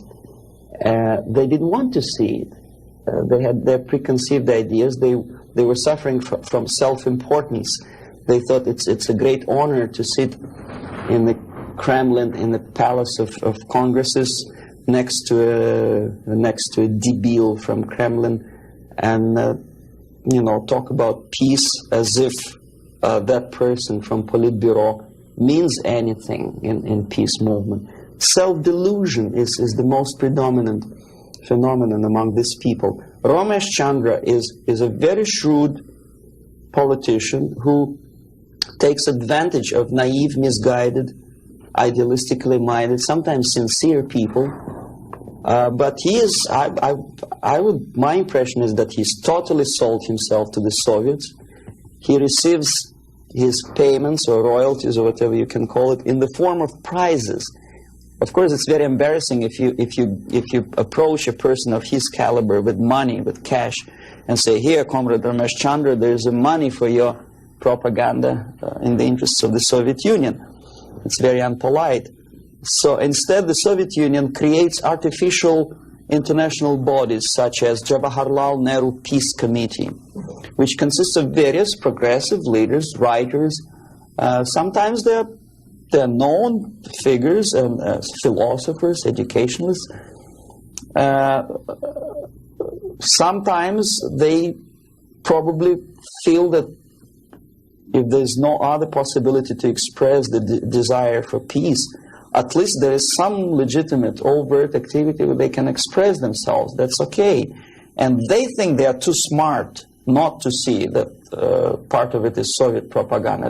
Okay, we are smart. We are not going to allow them to use us for propaganda purposes. This is wishful thinking, because after 5 or 6 visits to USSR, everything is paid by the Soviet government. After spending several vacations on a Black Sea coast in luxurious atmosphere with 2 or 3 nice girls, interpreters, lots of vodka and caviar, books published, vapid books which nobody reads in the United States, all of a sudden published in millions of copies in USSR in various languages, that tickles their ego. They think they're somebodies all of a sudden. It's difficult to resist the temptation. Ramesh Chandra is exactly that type of personality. He was approached at a very early stage, and he didn't have willpower and moral principles to resist the temptation, to resist the approach. And by now he's just a pawn in the game, high-ranking pawn. And if he is dismissed or dies natural death, there will be another, the line of people who would like to take his place. Yes, KGB takes very active part in the peace movement, and if these people were sincere as they say they are, they would start demonstrating in Kremlin, or I mean in Red Square, not in Washington, D.C., or in the Central Park in New York, or in Los Angeles. But they don't have courage, they don't have guts to go to Russia and protest against the nuclear armament of the Soviet Union. Therefore, I agree that they are misguided, but I think they are cowards. They are unprincipled, dishonest people.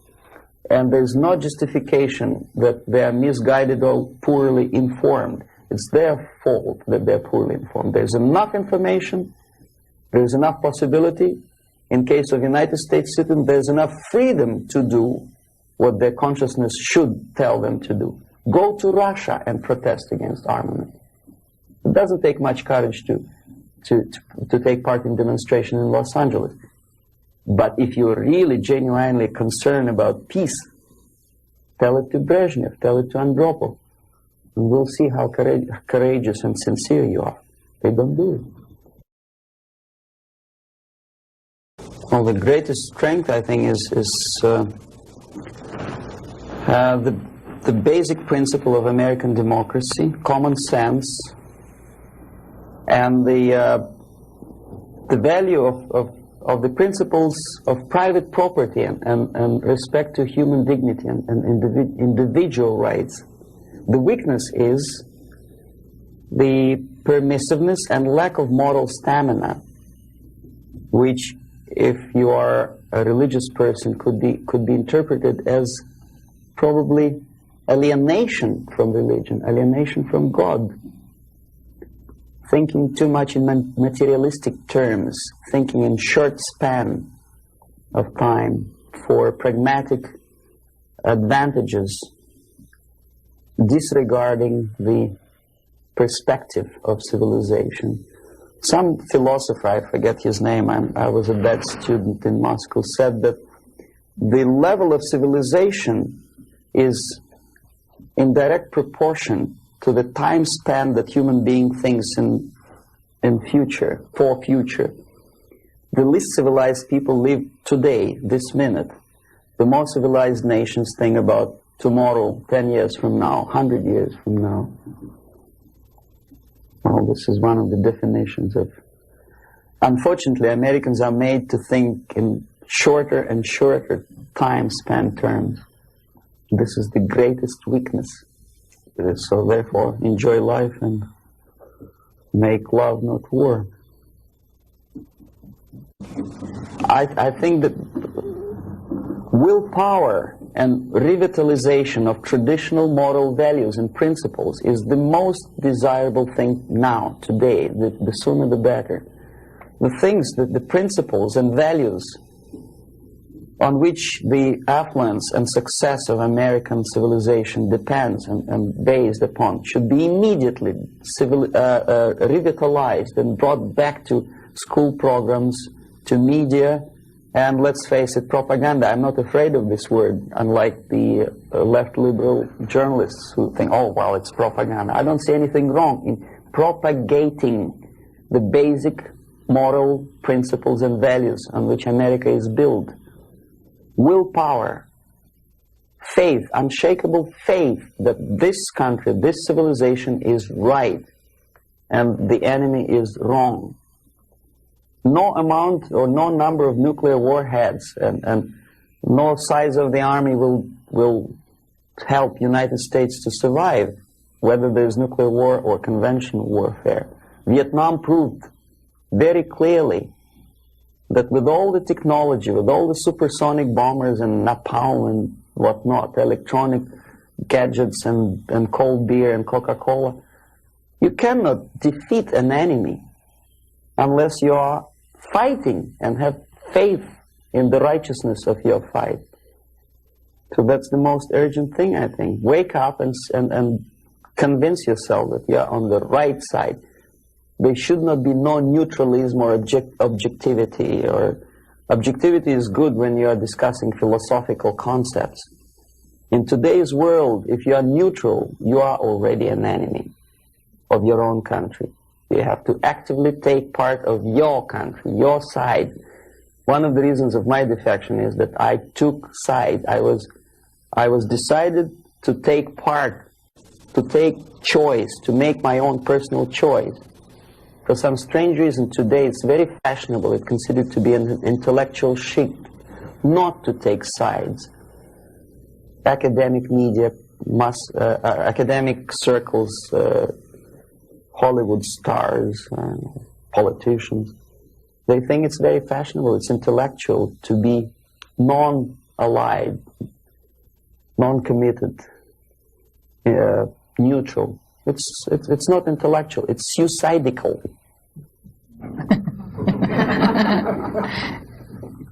Suicidal. Okay, I'll start with a short explanation. I'm going to show you some slides now.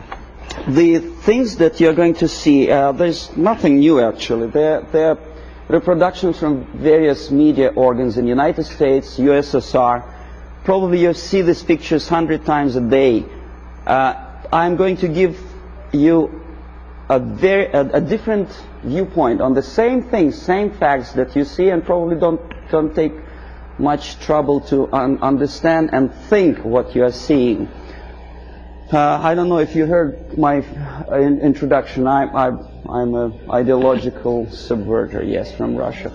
Okay. Okay, it's the idea of showing the slides to you is just to provoke questions in your mind, and later on, if you still have patience with me, I will explain how exactly the system of ideological indoctrination and subversion works.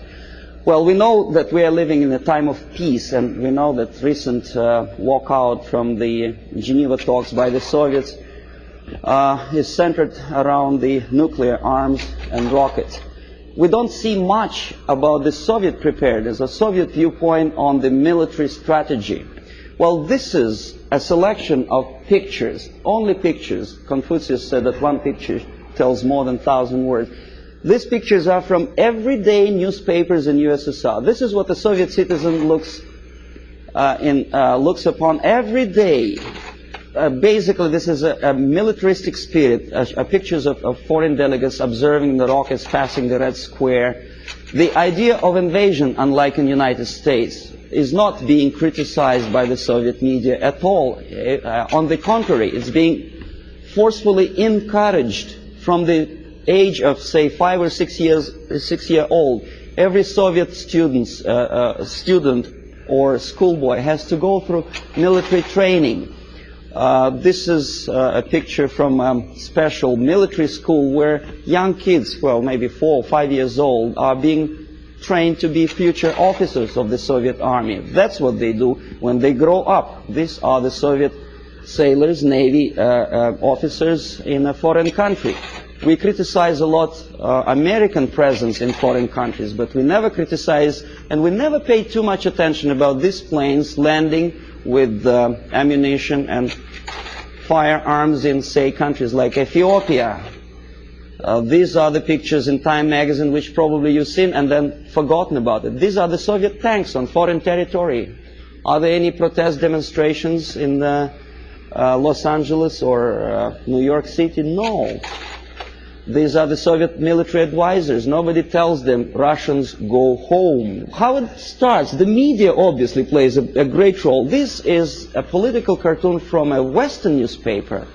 You see, it was published sometimes after the Second World War. These 4 columns of peace, pay attention to whom they are being erected. Roosevelt on the left, Churchill on the right, and Stalin in the middle. A peacemaker, Stalin. Okay, this is another thing. Chicago Tribune, January 1945. Destiny's Child. New year, 45, is born. Look who is looking with love and affection. Churchill, Roosevelt, Chiang Kai-shek, and Stalin. And this is how the Soviet media describes Churchill as a warmonger. Искусство, Moscow, 1951. This is how the Soviet media presents American militarism linked with Nazism. This is how the Soviet media illustrates South African colonialism, not much different from a political cartoon in New York Times or Los Angeles Times. As a matter of fact, almost similar. Growth of inflation due to military expenses. A political cartoon from Pravda newspaper. It could be published as it is in Los Angeles Times. Nobody would wonder. NATO is criticized by the Soviet media, but so it is by the American media. Law and order, justifying the former military criminals. This picture. This is what this is a number of books which I selected in an average university bookstore. Most of them are left-wing propaganda. Erich Fromm, May Men Prevail? The Indochina story, of course, from the viewpoint of left. Lenin's work, How to Deal with Communists, by a former ambassador to USSR. Marx and Engels, Lenin, Herbert Marcuse. The communist movement. These are the books which are included in the list of reading for an average student of political science department in any college of Canada or United States. These are the books which are on sale in United States and Canada. Soviet propaganda. These are the booklets and magazines published by Novosti Press Agency, for which I worked for 12 years. No restriction for these booklets. I found them on the campus of Toronto University. Half of these books I edited myself when I was working for Novosti in Moscow. This is a very interesting thing. It doesn't say much unless I explain what it is. These are the seals attached to crates of books imported from USSR to Montreal. As you can easily see, the seal is unbroken, which means that the customs in Canada didn't bother to see what's inside. And as I know from my personal experience, we used to import machine guns, AK-47 and ammunition through India to Bangladesh in exactly the same crates, signed printed matter to Dhaka University. This is what editor of Time magazine suggests you to read at the time of invasion, fall of Southeast Asia to communists. Solzhenitsyn's Gulag Archipelago is on the bottom of the list according to the editor's choice. Why on bottom of the list? These are the books which are never included in the list of compulsory reading to in any university or college in the United States or Canada. Look what the student is missing. The Death of Stalin, Childhood in Prison, Ferment in Ukraine, Russian Secret Service, The Great Terror. These are the books which for some strange reason Americans are denied the freedom and right to read. Why America is in global retreat? Have you ever seen this book on a campus? No, of course not. I know that. Anthony Satin, National Suicide. Have you ever had a chance to read that book? Oh, you had? Well, good.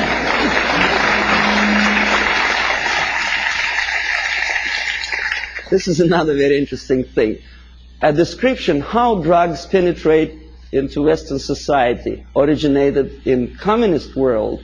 For some strange reason, that textbook is never included in the list of compulsory reading for students of political science or international affairs. This is the book written by a former member of Communist Party in Czechoslovakia, explaining the tactics of subversion.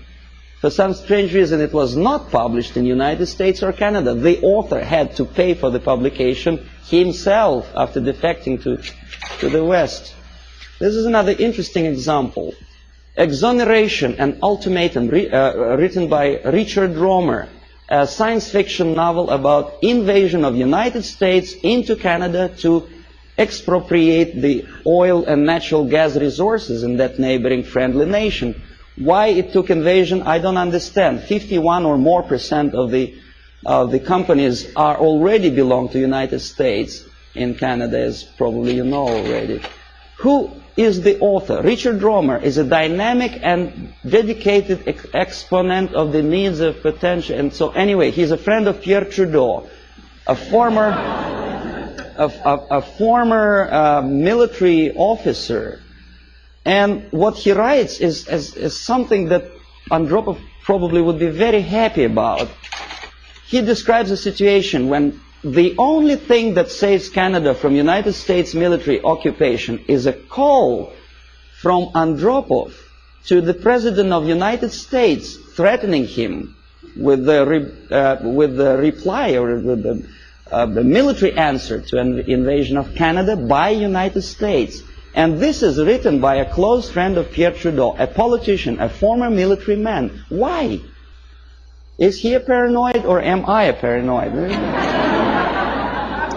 These are the three books published almost simultaneously, sometimes in the middle of 70s. CIA and the Cult of Intelligence. CIA Diary by Philip Age and the KGB by John Barron.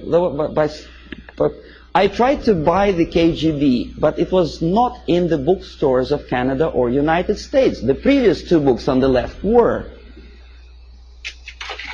This is the author of the most anti-American book, The Defector to the Communist Side, Philip Age. He is alive. Nobody is threatening his life. Nobody is poisoning him with the poisoned umbrella. This is, you know who? He's criticizing CIA for developing a gun to kill communist agents. And he tries to present it as a crime on behalf of United States Intelligence Agency. Why is it a crime? To defend you from the communist agents and to develop a secret gun, which is silent, is a crime. Is there any logic? I don't see any. This is the fellow who also criticizes the United States CIA for developing technical means of bugging USSR embassies on the territory of United States. Why not? I don't see any reason why not. But Mondale obviously does. He knows better. These are the authors who published lists of American agents stationed all over the world. They are alive. They actually made quite a lot of money on that publication. And this is the victim. The chief of CIA in Greece was killed when the book of the previous two Americans was published. This fellow is dead. The other two are not. Siberia in 1971 was visited by a group of politicians from Canada, and this is the report about that visit. This is the group. We're shaking hands with the Soviet ambassador. This is a Soviet technical miracle, a pipeline on thermofrost or something. In other words, what Canadians were doing in early 60s is presented to Canadian public as an achievement, a great technological achievement in USSR.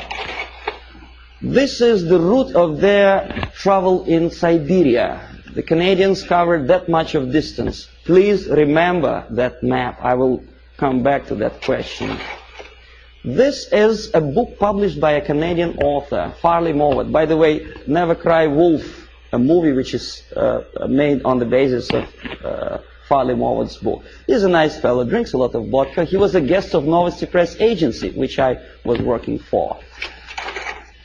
This is another book written by Farley Mowat after returning from Siberia. He was accompanied by a person like myself, a Novosti Press Agency journalist. Glorification of Siberia. This is what this is the route, I promised you to come back to that map, which Farley Mowat, a Canadian progressive writer, covered when he was in USSR.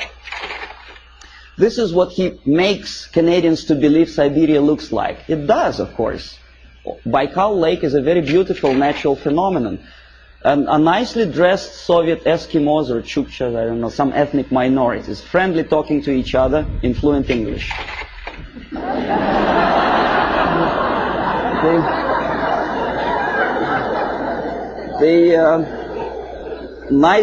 Nice motel somewhere in the middle of Siberia. Huge hydroelectrical projects. It is true, it is built, but they never mentioned by whom. And this is what I eventually wanted to show you. These are the two routes. First one in red ink by Canadian government delegation. In blue ink by the author Farley Mowat, accompanied by Novosti Press Agency. The black dots are locations of Soviet concentration camps. These people were shown the places where the slave labor is being used by the Soviet government, if you call them government. I call them junta of mass murderers. But there is not a single mentioning, not a word, that those beautiful electric stations were built by slave labor. This is what Canadian reader will never see in the report by Canadian politicians or the progressive writer Farley Mowat. You say, well, that's Russia. This is not a kindergarten. This is a prison for children of prisoners. These are the houses. If an American contractor would build a house like that, I think he will end up in jail. But this is what is being shown to some naive foreigners as achievements of Soviet technology. Naturally, if you follow the editor's choice and advice, you will never understand that the description, the most detailed description of Soviet concentration camp system is put on the bottom of the list. You say, well, maybe in USSR, the concentration camp is nothing surprising. Well, this is a concentration camp in Southeast Asia, in Cambodia. Same thing. Slave labor. This is what happens to slave laborers when they don't obey the orders. They are being executed, not by firing squad, because bullets are too expensive, by shovels, crushing skulls. This is the victory of communism for you. This is what happens to their children. And this is the originator of this slaughterhouse, Cambodian Premier Pol Pot, during interview with Time magazine. Very nice, plump, fatherly image.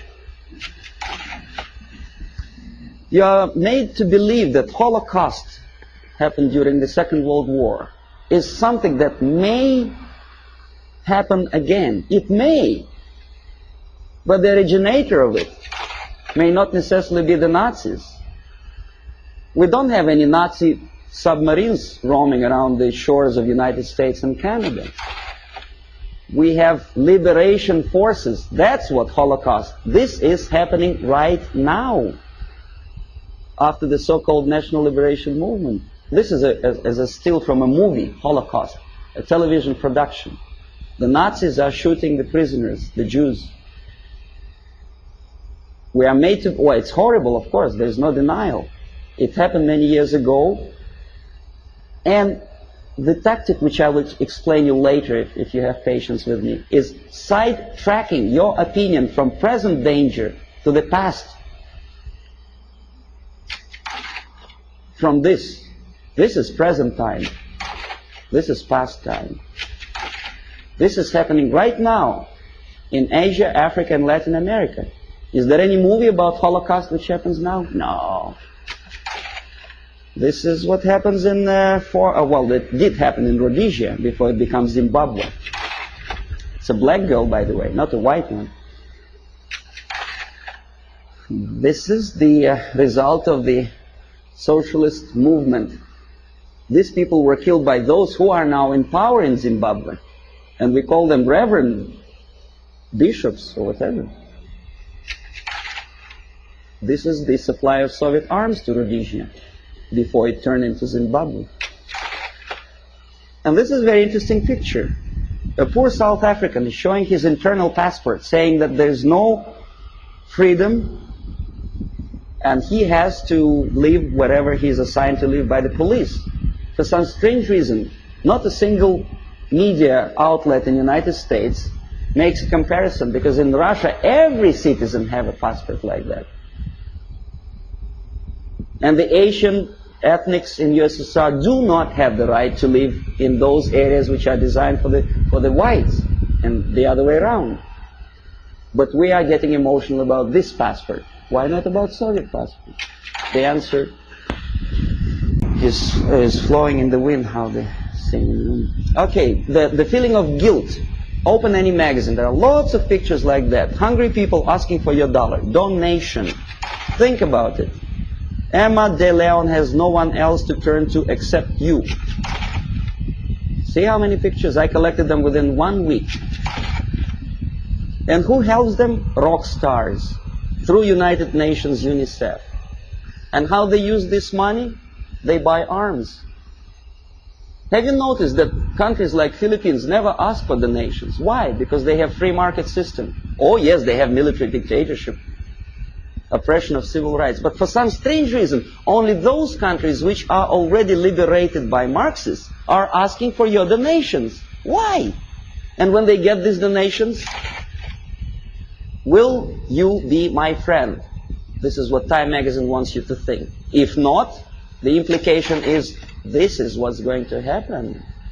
Kolwezi, when white miners stationed in this small country, African country, were murdered by so-called National Liberation Movement. This is the result. Raped and murdered after your donations. And who is supporting these movements? Of course, United Nations. Okay, we'll come later on to the question of semantic manipulation. Everybody knows that United Nations is not united and it's not nations, but we continue to call them. I don't know how many people notice the striking similarity between the emblem of United Nations and emblem of the USSR. You think it's coincidence? The symbolism is obvious, unless you are blind, of course. And the creator of the United Nations Charter is an American, Alger Hiss, standing next to Comrade Molotov, sitting there on the left. We know he was a Soviet spy, but he is at large now. Alger Hiss, he's a lawyer, a respected citizen of the United States, a former Soviet spy. Well, you know, this guy is Daniel Ellsberg. He published secret papers of Pentagon. Why not of Soviet military-industrial complex? He's a respected citizen of the United States. Dr. Spock, Agony of Vietnam. I forget what's his name. Oh, yeah. How many men has to die before they understand I don't remember the lyrics of the song, but it was a very impressive song. When I was a Soviet student, I almost cried when I listened to that. And I thought, my God, what a nice fella. John Baez, very nice couple of kids. Jane Fonda, she was crying on location in Vietnam, beautifully filmed by American Hollywood filmmakers. What is she doing now? Did she ever defend both people? Did she say a word in defense of Vietnamese? Or say about horrors of coming out of this? No, she's busy preaching the health or whatever. And also, she takes part in demonstration against South African racism. Not about this. And not about this. This is liberation movement warriors. Jane Fonda didn't say anything about that racism. A black killed by blacks simply because he is anti-communist. That's just a symbolic picture. Okay, now next thing, I'm going to show you some slides which are also nothing sensational, but may provoke some questions in your mind. Maybe not.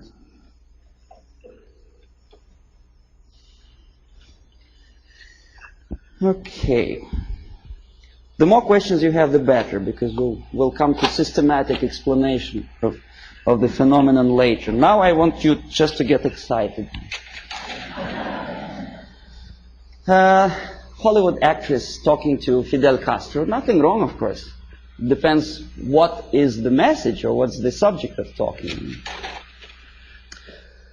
I bet you never heard about this fella. He's an American singer, Dean Reed. He's singing in Moscow for some strange reason. And you know what he's singing about? Oppression, civil rights in USA, and about poor Americans who cannot survive. Well, I don't want to be too critical of Pope, of Catholic Church, but some statements which he made at the earlier years of his becoming a pontiff of Catholic Church, strikingly unpleasant to me. Communism and church can coexist. Can they? Well, you should ask Russian Orthodox priests who were literally exterminated by the Soviet communists. Communism and church can coexist. I don't think so. Catholic Times. I collected this newspaper in a Catholic church, which I attend, although I'm Orthodox Christian, as Russians, most of them are. But I do come to Catholic church because my wife is a Catholic, so I don't see much difference, because God, I suppose, is one, so Jesus Christ is also the same, which church, whichever you go. But Christians and socialism is something that doesn't really appeal to me. I don't know, how about you? Social justice central to gospel, is it? I never heard about it. Join with Marxists? It's from the same newspaper. And that's how they joined the Marxists. Nicaragua, before Sandinista came to power, a priest with machine gun behind his back. And the machine gun, of course, Kalashnikov, if you know anything about machine guns. Okay, then there are some strange deviations from religious path. What's his name? Jim Jones. Reverend?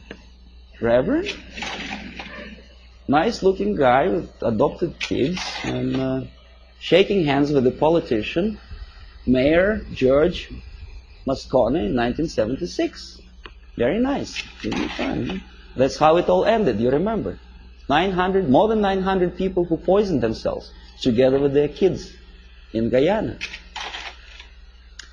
This is a very interesting picture. It's not very clear. Instead of Jesus Christ, they put a naked lady, in the church.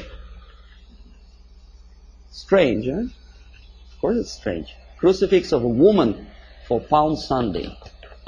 Boy, Jesus Christ would turn in his grave if he were engraved.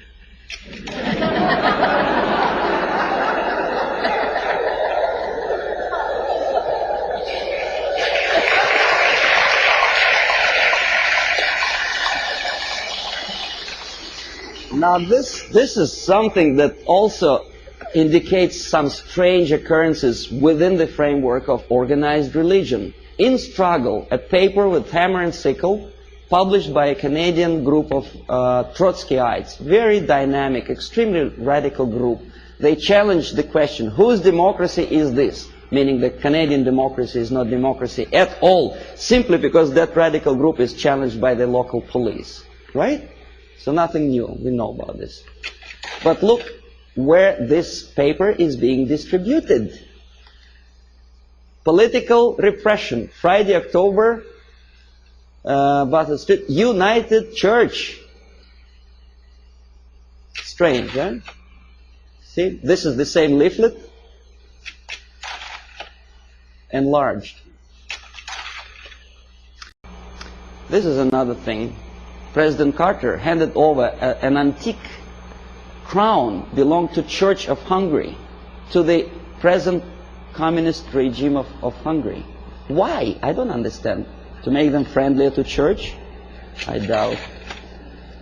Feminist movement. I don't know how you feel about feminism. I don't think that to be equal with men, you have to politicize your movement. You cannot legislate equality. You have to be equal. But that distracts your mind from real issues of family, loyalty, and well, if you feel moral foundations, and they make a great political capital on that. First Lady of the United States sitting to some kind of, I forget what her name was, exposing her tits to the media. I mean, this is, and by the American media standards, this is something normal, acceptable. A First Lady of the United States together with a lady who burns her bra. I don't know. Well, ladies in the army, of course, I don't know what's your opinion. I never heard about girls in the Soviet army, especially in the infantry force, simply because when they have period, that may create a problem for invasion of, say, Afghanistan.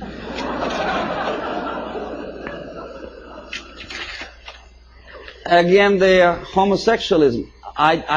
To be honest, me personally, I don't like the idea of homosexuality. I think it's unhygienic. But homosexuality in the army, making heroes of them, gays on the march. Why? Why to have copulation in a natural manner deserves a public opinion, attention, and a political force? Why to politicize something which doesn't belong to politics at all? In the Soviet Union, we have a joke: don't mix politics and prostitution; they are already mixed. We know perfectly well the medical science proved that homosexuality leads to distortion in human psychology. This fellow killed 15 kids after molesting them sexually. We know that most of the agents who were recruited by KGB, including McLean and Guy Burgess, were homosexuals. But we are reading in the media that this is something acceptable. More than that, we are made to believe that these people deserve equal rights and respect. Well, that again is a debatable question, whether to like or not to like certain type of music. Me personally, I don't. These two nice ladies, one is younger, the other is a little bit older, both of them wanted, for some strange reason, to shoot President of the United States, defending the environment of the United States, the green trees and vegetation.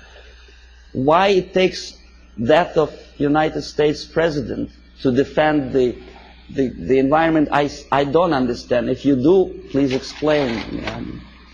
Then, of course, glorifying all kind of national liberation leaders, we naturally provoke our own kids to go into some strange liberation movement. You know who I'm talking about. This is the girl who was abducted by terrorists, and then she became terrorist herself, a daughter of a wealthy publisher. Naturally, there are thousands, millions of kids who loved, adored her courage. This is Comrade Carlos. You know who he was? He was trained and educated in Lumumba University, where I was teaching Russian language to the likes of him. That's the result of the activity when they come back home. Aldo Moro was killed by Red Army terrorists who wanted to liberate Italians from something. I don't know from whom. These are the persons who were part of Baader-Meinhof gang. And this is a person who also liberates someone from someone. I don't exactly know. Obviously, Indians from whites in the United States. But pay attention what he holds in his hand. It's Kalashnikov, AK-47. I know it by heart. I can put it apart with my eyes closed. War on terrorism. Does it exist? Apart from verbal war. This is what I have collected on a campus in Canada, Carleton University, Ottawa. Left-wing tabloids. That's how they instill in the minds of people, young people, that to fight is the only way, the violence, death is the only way to achieve rights of Palestinian people, other people, Quebec separatists, and jobs and peace. Obviously, you cannot get job if you spend all your time walking up and down streets with posters like that. You have to go to a place where the jobs are. And of course, to find a job, the most unsuccessful way to find a job is to read papers like that.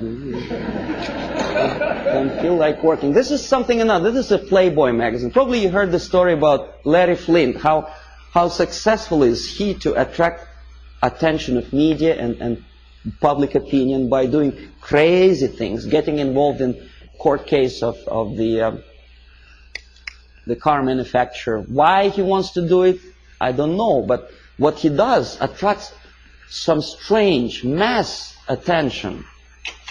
Playboy magazine makes jokes about Russian sex.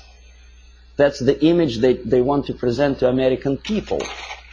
But they don't explain to American people that the process of demoralization is not a question of joke. This is Portugal after socialists came to power. On your left is a prostitute who was imported from East Germany to Lisbon. A communist prostitute in a country which is just had its successful socialist revolution. Very interesting. What for? To make money? No, I'll tell you later. On the right, pornographic literature in a country with strong Catholic moral principles. Well, I don't know how many people of you like to drink alcohol. I did. But I noticed that some ads in magazines have some strange desire to joke about alcohol. And the jokes are closely related to justification of Soviet, Russian presence. A prominent Russian joined the secret service. Something to joke about while you drink vodka. I don't see any humor in that. Do you? I don't know. Okay, this is a number of advertising of alcohol for which Canadians get into hot water. Comes the revolution, anyone can drink McGuinness vodka. Alberta vodka is superimposed on the picture of cruiser battleship Aurora. I don't know how many of you know that this is a historical relic in USSR. The revolution, communist Bolshevik revolution, started with the cannon fired from that battleship. And obviously Soviet embassy was insulted, so they sent a protest note to Pierre Trudeau, and the picture was removed from the magazine. When I was teaching at Carleton University in Ottawa, my superiors forced me to do an IQ test with two groups of my students. The idea was to answer about 100 questions, to give answer, yes, no, or undecided. The more undecided or negative answers you give, the more, according to the compilers of this test, you are adaptable and useful to society. The more positive answers you give, the more questionable is your adaptability and usefulness for your country. This is explanation how to score, how to count the scores. And now see the questions. Telling dirty joke is bad. A good soldier is a patriot. Yes, no, or undecided. Think about it. Every communist should be run out of the country. Yes, no, or undecided. The Bible is the greatest source of truth. Right? God is everywhere. A person who kills another person is a murderer. Yes, no, or undecided.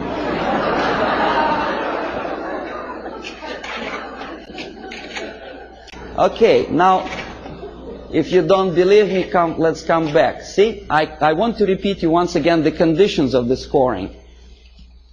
The more undecided and negative answers you give, the more you are adaptable and flexible and useful for the society. Do you understand what they are doing to kids? Okay, they are doing two things at a time. They teach them moral relativism.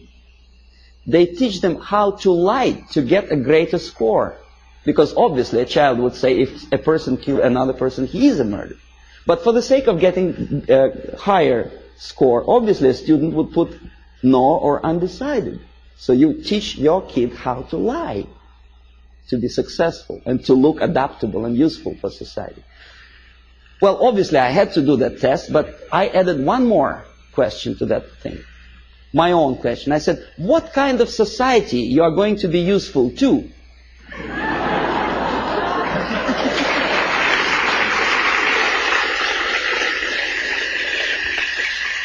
And most of my students give me an excellent answer. They say, a society where there is no moral principle, no respect to God, love, family, and working ethics. Very simple. They are not that stupid. Here we are, Comrade Brezhnev. Now, this is the picture from a Soviet magazine. Obviously, Soviet media tries to project their leaders in the most respectful way. Very impressive, very fatherly, very serious person.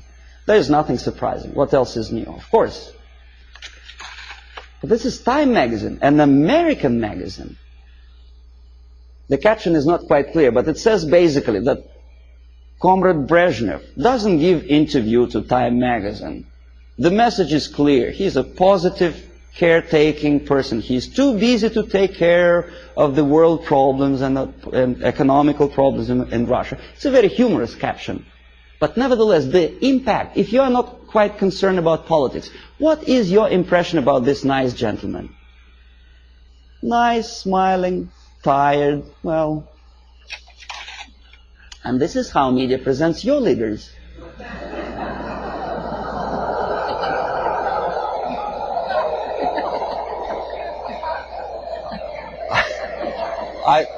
I don't know whether he deserves to be presented like that or not. This is a different question.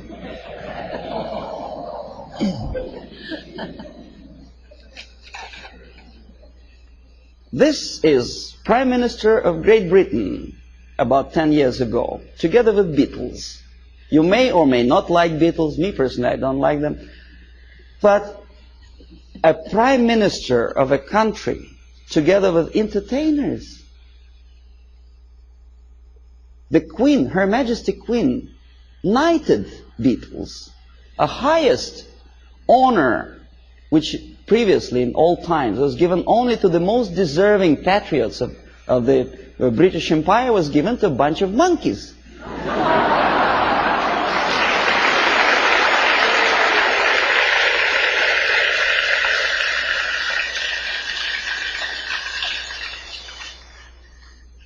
Valéry Giscard d'Estaing is playing football. He's our guy. He plays piano. No, never mind what he does for politics or world problems. He's nice, charming personality. Helmut Schmidt is taking part in a circus performance. Nice, charismatic leader. Never mind what his policies are. He's popular. He's in the section of People of Time magazine. First Lady of United States together with the pop singer, folk song singer. Well, so what? You know, we had a saying in Russia that in old times, clowns were entertaining the royalty. Today, the mightiest of the world think it's a privilege to appear with entertainers.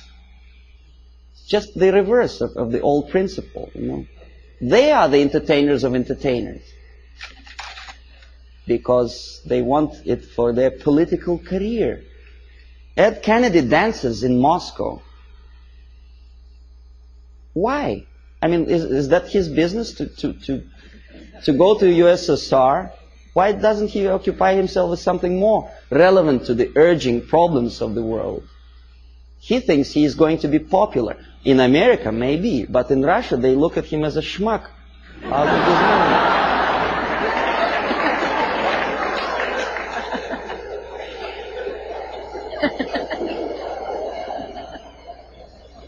Senator McGovern is talking to a gorilla somewhere in Africa. Not the gorilla monkey, but a young member of National Patriotic Movement.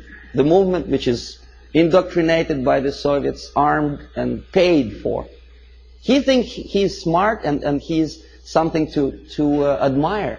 I bet the guys who are standing behind don't think this way at all. Well, Kissinger just by mistake is here. Would you buy a second-hand car from this?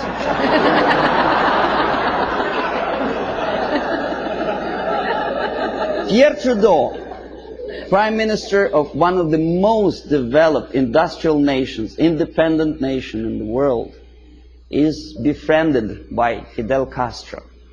If you remember, Canada never stopped trade relations with Cuba, despite the urge from the United States government administrations not to sell Cuba strategic technology and materials. No, he wouldn't listen to the United States. He smiles at Fidel Castro. Meanwhile, his wife, estranged wife, Margaret Trudeau, is talking to rock star. I forget his name. That's it. That's him, right? And he is posing for pictures like that. That's the Prime Minister's wife? That's her too. In French Riviera with some Hollywood actor. Why? 50 years ago, for a thing like that, a Prime Minister would have to resign. It's a shame for a nation. Not anymore. Okay, now détente. It's another debatable question. Why we are so happy, Comrade Nixon?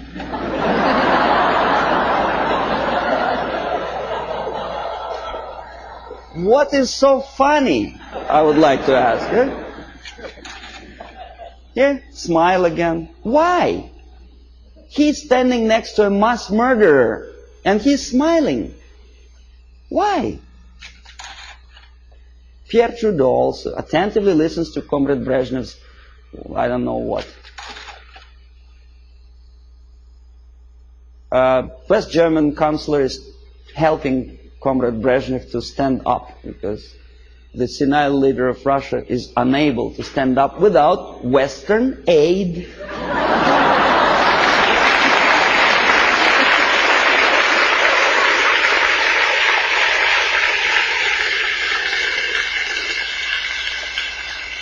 Well, you may say, well, it's West Germans, they're too close to Russia, probably they do it just in case. Okay, here's the same thing. Carter is helping. The president of the mightiest power in the world, United States, is helping Comrade Brezhnev. You remember the incident when Brezhnev almost stumbled down the staircase somewhere in Vienna, of course. And thanks to Carter, he didn't fall. Andrew Young is talking to a dictator in Africa. Again, McGovern, I think, is talking to Agostino Neto, a Soviet puppet in Luanda. Why? Is it that necessary to be friendly, to smile at each other?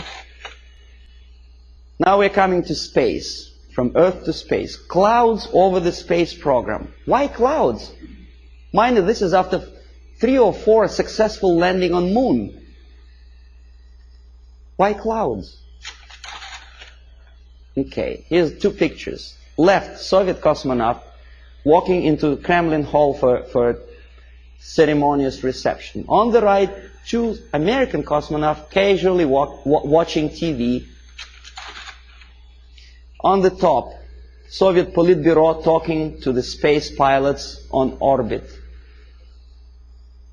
On the lower picture, Lyndon Johnson with, I think that's Glenn, no? An American space pilot. Now, even if you don't know anything about the theory of information, the comparison, mind you, this is a French magazine, it's not a Soviet propaganda. The comparison of the size of the pictures gives you the message already. What is more important? What is more impressive? Here, a picture from Soviet newspaper Pravda. A Soviet schoolboy compares 2 replicas of Soviet Soyuz spacecraft and American Apollo. Friendship in space, détente, right? Pay attention to the size of the spacecrafts. They are almost identical, right? Now this is what the size, almost actual size is. The American spacecraft is on the left. It's almost twice as big as the Soviet one, right? Okay, this is a Soviet picture. This is an American picture with true sizes. Okay? You say, well, Soviet media, of course, tries to diminish the successes of the American space program. Now, this is an American media. On the left, a Soviet moon walker or Soviet probe on moon. On the right side, an American space Volkswagen, as they say. It actually was used on the surface of moon. The sizes are almost identical, right? Wrong. The thing on the left is the size of a tea kettle. In other words, about 100 times smaller. But Time magazine does not explain it to the readers. An average person in the United States has an impression that the junk on the left is as important and as successful as the masterpiece of technology produced by American mind and ingenuity. Okay, you remember Skylab? There was a time when it just about to fall down on the United States or any other country. And the Pentagon was very worried. There were pictures, there were discussions on TV. Some strange characters even started joking about it. See the Skylab target. A lot of emotions expressed about the failure of United States Skylab. A lot of bitter opinions were expressed about the unnecessary spending on space research. But when Soviet nuclear-powered satellite fell on the territory of Canada, there was no protest demonstrations, there were nothing like that. Nowhere in the world. Ask yourself why. According to some information, this was not a satellite at all. It was a flying atomic bomb. Canadians spent something like $15 million just to find the junk on their own territory. Thanks God it fell in inhabited areas of Canada, in Northwest Territories, where only penguins live. But what if it fell on Toronto? A flying nuclear bomb? Oh boy. But no protests. Here, Soviet ambassador Anatoly Dobrinin happily looking at the linking of American and Soviet spacecraft. In where? In American Grounds Control Center. This is a picture from Time magazine. This is also a picture from Time magazine. Soviet citizens are watching the same moment, linking of spacecraft. Think about it. Compare. Here, happiness. On the right, American representative of the NASA and Dobrinin, very happy. That's how ordinary Soviet citizens think about the farce in space. They understand perfectly well that linking spacecraft in space is just a fake. It doesn't mean anything. Look at their faces. They are sad. A dream was realized. Was it worth the price? Pessimistic question, right? After all the successes of American space program, the media tries to instill in your mind a doubt, pessimism. Why? Oh, this is a frog. I don't know how much you know about frogs. I'll tell you that a frog can see a mosquito only if it moves across the area of its vision. If a mosquito quietly sits on a grass blade, the frog doesn't notice it. That's the attitude of American media. They do not notice problem unless it moves, and moves close to Hilton where they station.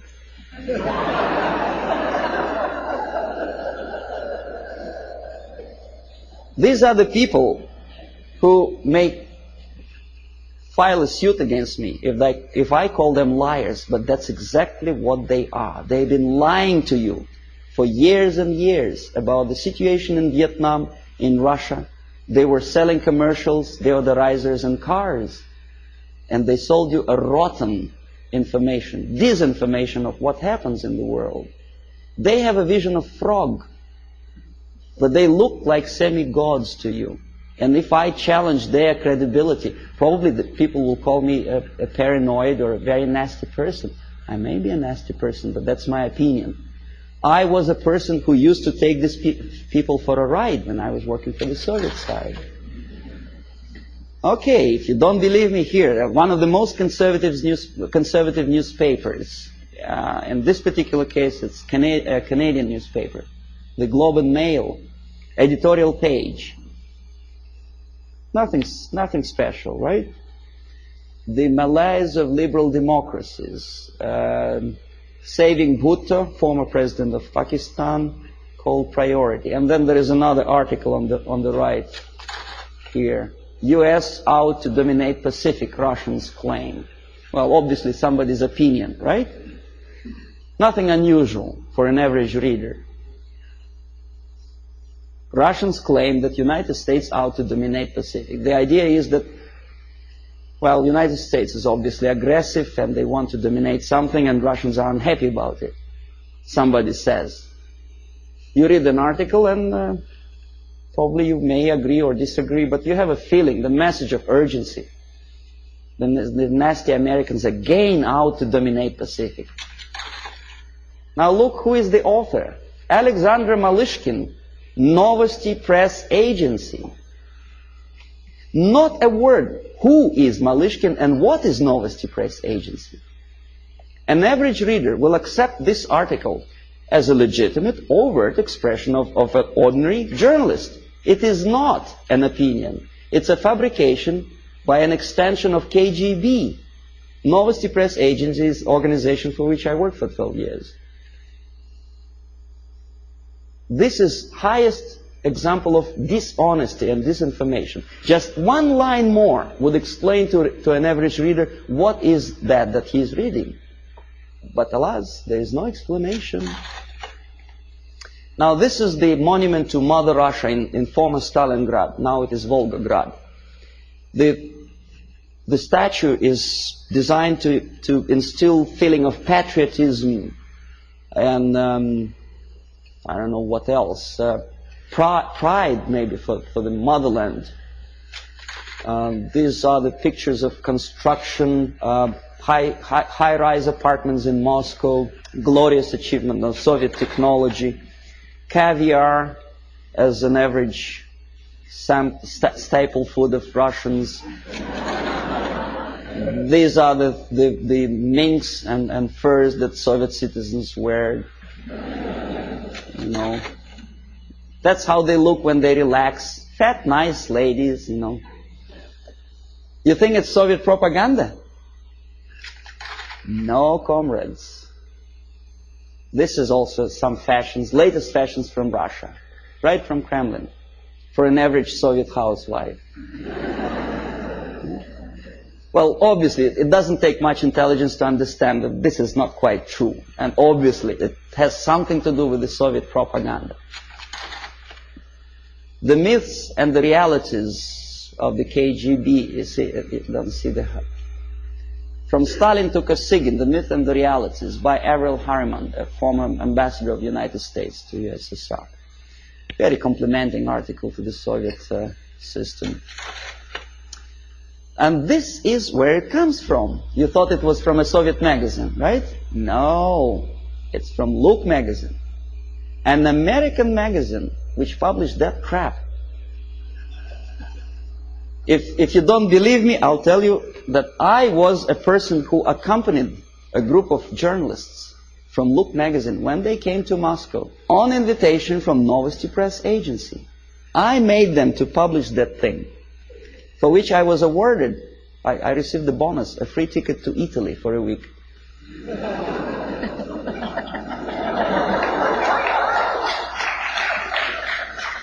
Now, this is look like sheer high-class idiocy, but unfortunately, this is exactly what happened. It didn't took me much effort to convince the Americans, to tell the American journalists from Look magazine, to bring back this magazine, to dedicate the whole issue to the glorious anniversary of Soviet Revolution. This is what you were reading in your American magazine. This is how an average American perceived the Soviet way of life. A happy Soviet citizens. This is what an average girl in Russia wears. This is what they eat and drink. This is how they build their apartment houses. And this is how they're fiercely patriotic. Amazing. Anyway, so I will explain you how it all happens. The last two pictures I will not comment. I want you simply to look close into these eyes.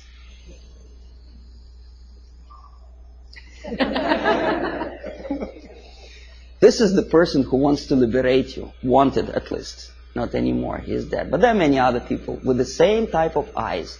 If I were a deeply religious person, my answer to that picture would be, these are the eyes of a Satan. He is. Nice fellow, right? United Nations celebrated back in 1969, I think, the 100th anniversary of his birthday. The greatest leader of mankind. God forbid us to have leaders like that. Well, that's all. Well,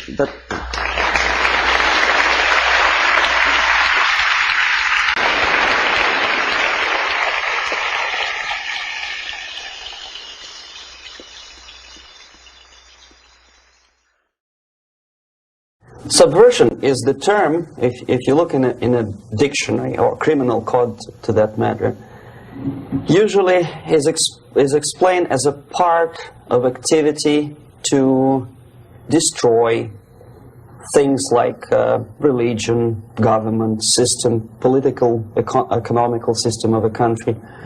And usually it's linked to espionage and such romantic things as blowing up bridges, sidetracking trains, cloak and dagger activity in Hollywood style.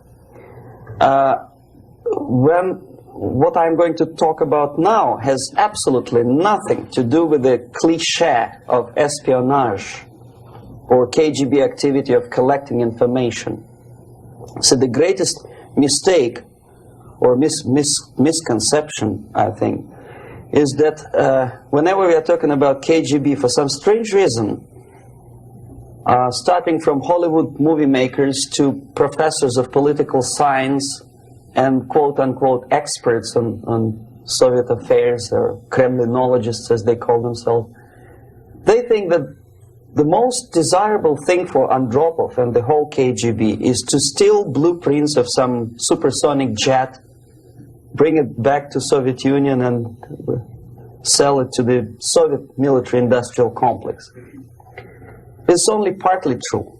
If we take the whole time, money, and manpower that the Soviet Union and KGB in particular spends outside of USSR border, we will discover, of course there are no official statistics unlike with CIA or FBI, that the espionage as such occupies only 10 to 15% of money, time, and manpower. 15% of the activity of KGB. The rest, 85%, is always subversion. And unlike a dictionary of English, Oxford Dictionary, subversion in Soviet terminology means always a destructive, aggressive activity aimed to destroy the country, nation, or geographical area of your enemy. So there's no romantics in there, absolutely. No blowing up bridges, no microfilms in Coca-Cola cans, nothing of that sort. No James Bond nonsense. It's most of this activity is overt, legitimate, and easily observable if you give yourself time and trouble to observe it. But according to the law and law enforcement systems of the Western civilization, it's not a crime. Exactly because of misconception, manipulation of terms. We think that subverter is a person who is going to blow up our beautiful bridges. No. Subverter is a student who comes for exchange, a diplomat, an actor, an artist, a journalist like myself was 10 years ago. Now, subversion is an activity which is a two-way traffic. You cannot subvert an enemy which doesn't want to be subverted. If you know history of Japan, for example, before 20th century, Japan was a closed society. The moment a foreign boat comes to the shores of Japan, the Imperial Japanese Army politely tells them to get lost. And if American salesman comes to the shore of Japan, let's say 60 or 70 years from now back, and says, oh, I have a very beautiful vacuum cleaner for you, with the good financing, he says, please leave us, we don't need your vacuum cleaner. If they don't leave, they shoot them to preserve their culture, ideology, traditions, values intact. You were not able to subvert Japan. You cannot subvert Soviet Union because the borders are closed. The media is censored by the government. The population is controlled by the KGB and internal police. With all the beautiful glossy pictures of Time magazine and Magazine America, which is published by the American embassy in Moscow, you cannot subvert Soviet citizens because the magazine never reaches Soviet citizens. It's collected from the newsstands and thrown to garbage can. Subversion can be only successful when the initiator, the actor, the agent of subversion has a responsive target. It's a two-way traffic. United States is a receptive target of subversion. There is no response similar to that one from United States to the Soviet Union. It stops halfway somewhere. It never reaches here. The theory of subversion goes all the way back 2,500 years ago. The first human being who formulated the tactics of subversion was a Chinese philosopher by the name of Sun Tzu.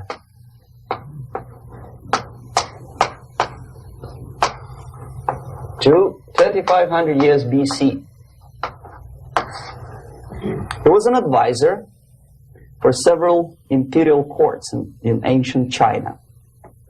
And he said, after long meditation, that to implement state policy in a warlike manner, it's the most counterproductive, barbaric, and inefficient to fight on a battlefield.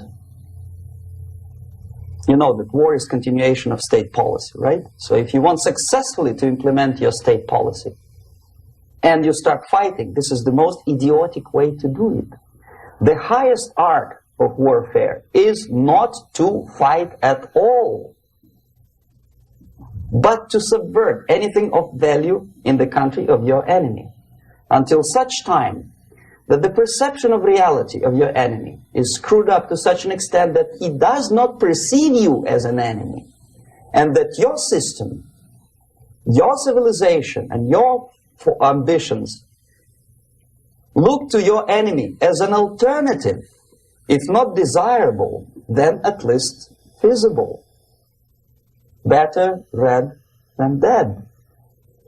That's the ultimate purpose, the final stage of subversion, after which you can simply take your enemy without a single shot being fired, if the subversion is successful. This is basically what subversion is. As you see, not a single mentioning of blowing up bridges. Of course, Sun Tzu didn't know about blowing up bridges. Maybe there were not that many bridges at that time. But the basics of subversion is being taught to every student of KGB school in USSR and to officers of military academies. I'm not sure if the same author is included in the list of reading for American officers, to say nothing about ordinary students of political science. I had difficulty to find the translation of Sun Tzu in the library of a university in Toronto and later on here in Los Angeles. But it's a book which is not available. It is forced to every student in USSR. Every student who is taught to be dealing further in his future career with foreigners. What subversion is? Basically, it consists of 4 periods, time-wise. If we start from here and go this way, time, right? This is the beginning point. The first stage of subversion is the process which is called, basically, demoralization. It says for itself what it is.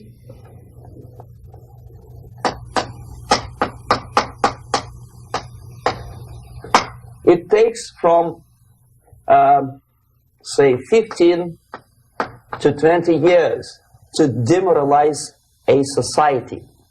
Why 15 or 20 years? This is the time sufficient to educate one generation of students or children. One generation, one lifetime span of a person, a human being, which is dedicated to study, to shaping up the outlook, ideology, personality. No more, no less. Usually it takes from 15 to 20 years. What it includes? It includes influencing, or by various methods, infiltration, propaganda methods, direct contacts, doesn't really matter. I will describe them later. of various areas where public opinion is formulated or shaped. Religion, educational system, social life, administration, law enforcement system, military, of course, and labor and employer relations, economy. Okay? 5 areas. I will not write them down because we will not have enough space. Sometimes when I describe all the methods, students ask me question, are you sure this is the result of the Soviet influence? Not necessarily. You see, the tactic of subversion, about which I'm talking, is similar to the martial art, the Japanese martial art. If some of you are familiar with that tactic, probably you will remember that if an enemy is bigger and heavier than yourself, it would be very painful to resist his direct strike. If a heavier person wants to strike me in the face, it would be very naive and counterproductive to stop his blow. The Chinese and Japanese judo art tells us what to do. First, to avoid the strike, then to grab the fist and continue his movement in the direction where it was before, right? Until the enemy crashes in the wall. You see? So, what happens here? The target country obviously does something wrong. If it's a free democratic society, there are many different movements within the society. There are obviously, in every society, there are people who are against this society. They may be simple criminals, ideologically in disagreement with the state policy, conscientious enemies, simply psychotic personalities who are against anything. Right? And finally, there are a small group of agents of a foreign nation, bought, subverted, recruited. Right? The moment all these movements will be directed in one direction, right? This is the time to catch that movement and to continue it until the movement forces the whole society into collapse, into crisis, right? So that's exactly the martial art tactic. We don't stop an enemy. We let him go. We help him to go in the direction we want them to go. Okay? So, on the stage of demoralization, obviously there are tendencies in each society, in each country, which are going to opposite direction from the basic moral values and principles. To take advantage of these movements, to capitalize on them, is the main purpose of the originator of subversion. So we have religion, we have education, we have social life, we have power structure, we have labor relations, unions, and finally we have law and order. 1, 2, 3, 4, 5, 6. Okay? These are the areas of application of subversion. What it means exactly? In case of religion, destroy it, ridicule it, replace it with various sects, cults, which bring people's attention, faith, whether it is naive, primitive, doesn't really matter. As long as the basically accepted religious dogma is being slowly eroded and taken away from the supreme purpose of religion, to keep people in touch with the supreme being, that serves the purpose. Therefore, replace it, accepted, respected religious organizations with fake organizations. Distract people's attention from the real faith and attract them to various different faiths. Education. Distract them from learning something which is constructive, pragmatic, efficient. Instead of mathematics, physics, foreign languages, chemistry, teach them history of urban warfare, natural food, home economy, your sexuality, anything, as long as it takes you away. Okay? Social life. Replace traditionally established institutions and organizations with fake organizations. Take away the initiative from people. Take away the responsibility from naturally established links between individuals, group of individuals, and society at large, and replace them with artificially, bureaucratically controlled bodies. Instead of social life and friendship between neighbors, establish social workers institutions. People who are on payroll of whom? Society? No. Bureaucracy. The main concern of social workers is not your family, not you, not social relations between groups of people. The main concern is to get the paycheck from the government. What will be the result of their social work doesn't really matter. They can develop all kind of concepts to show to the government and to the people that they're useful. Okay, away from the natural links, power structure.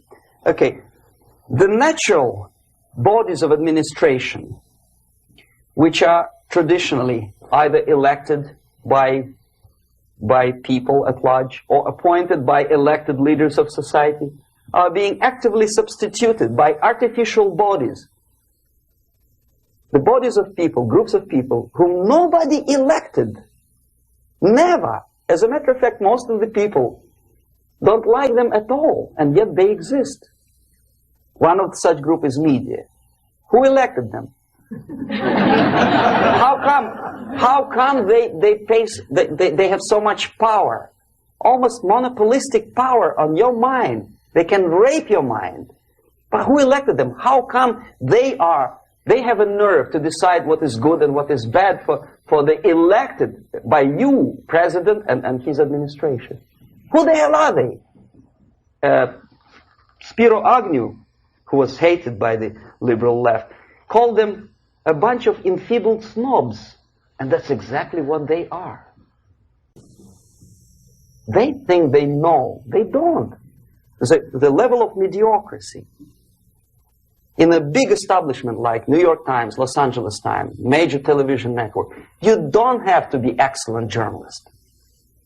You have to be exactly a mediocre journalist. That's easier to survive. There's no competition anymore. You have your good, nice income, $100,000 a year. That's it. Whether you are better or worse doesn't really matter anymore. As soon as you're smiling to the camera and do your job.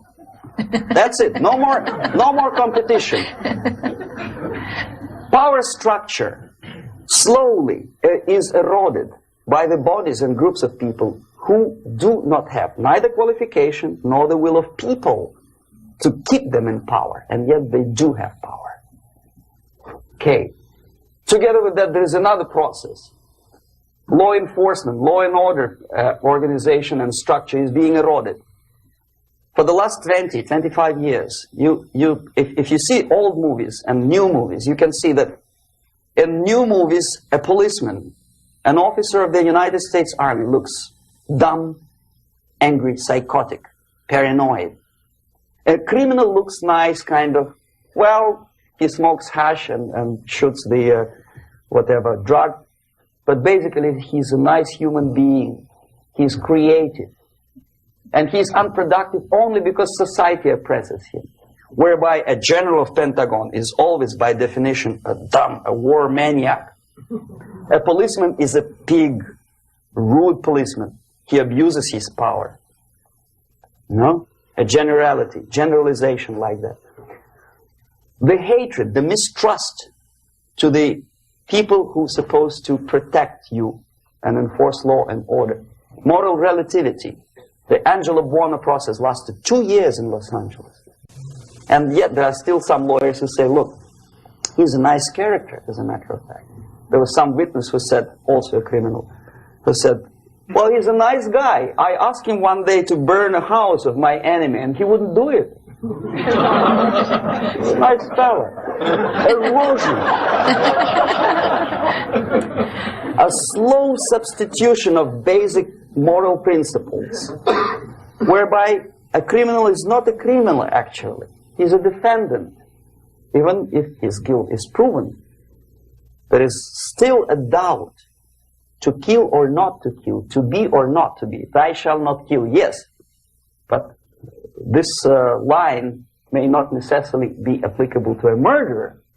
Thou shalt not murder. That should be the presumption, not that thou shalt not kill. Okay, labor relations. At this stage, within 15 to 20 years, we destroy the traditionally established links of bargaining between employer and employee. The classical Marxist-Leninist theory of natural exchange of goods. A person A has 5 sacks of grain and person B has 5 pairs of shoes. And the natural exchange without money is when they bargain between each other. And only with the introduction of the third force, C, an entirely third foreign stranger who says, no, don't give him 5 sacks of grain, give it to me. And you give me your 5 pairs of shoes, and I will distribute it accordingly, so that the economy will go. This is the death of natural exchange, death of natural bargaining. Well, trade unions were established 100 years ago.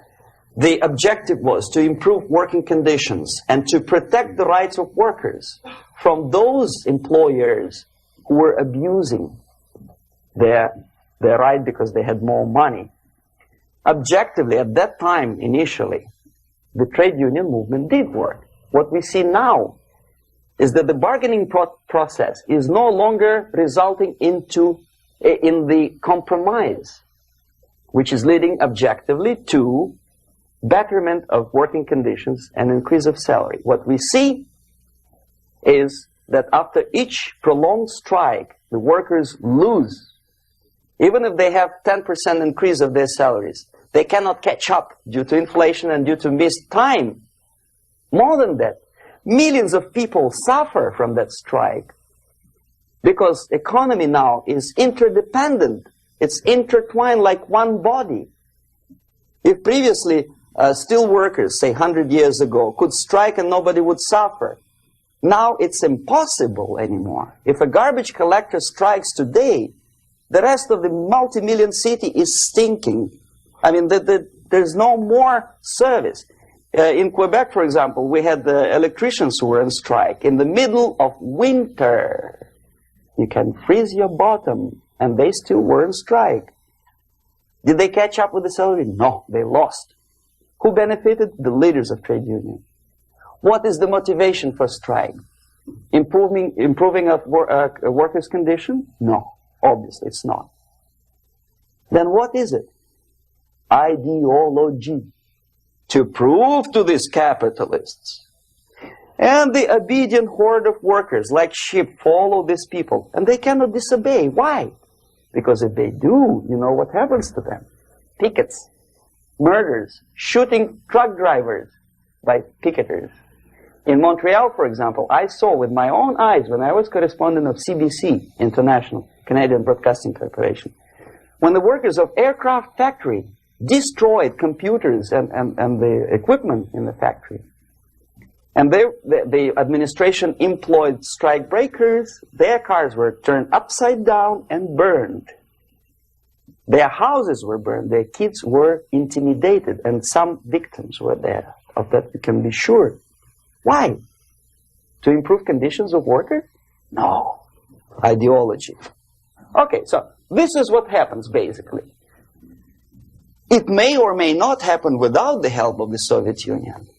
But the natural tendencies are being greatly taken advantage of and capitalized by the Soviet propaganda systems. How?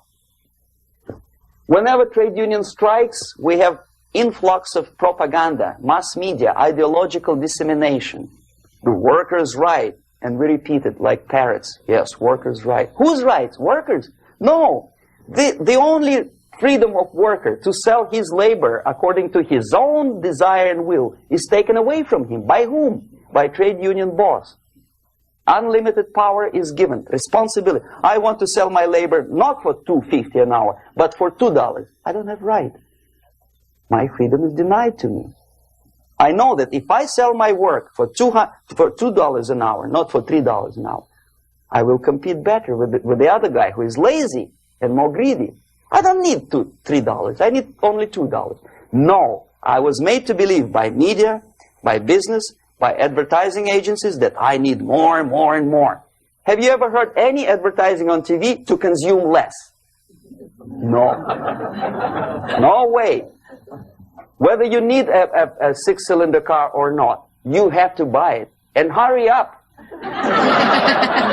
When I was driving here, on the local radio station, an excited announcer said, "You hurry up, rush and save, save, save. There is a pantyhose sale." Save by buying more. See? Of course. It would be too naive to expect that KGB makes that advertising agency to do such a crazy commercial. No, of course not. But what we did when I was working for Novosti Press, we would snow plow editorial offices, student organizations, religious groups with literature of class struggle. If not directly Marxism-Leninism propaganda, then a propaganda of legitimate aspirations of working class, betterment of life, equality. Equality, mind you. President Kennedy once said, we will make America to believe that people are born equal. Are people born equal? Is there any mentioning in the Bible or any other holy scripture in any religion, if you don't believe me, go to the library and check it. There is not a single word about equality. Just the opposite. By your deeds, God will judge you. What you do is important. The merit of your personality. You cannot legislate equality.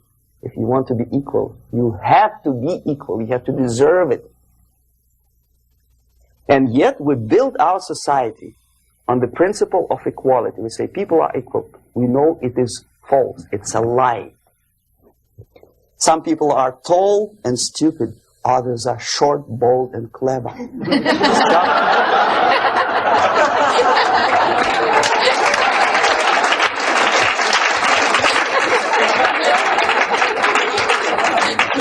If we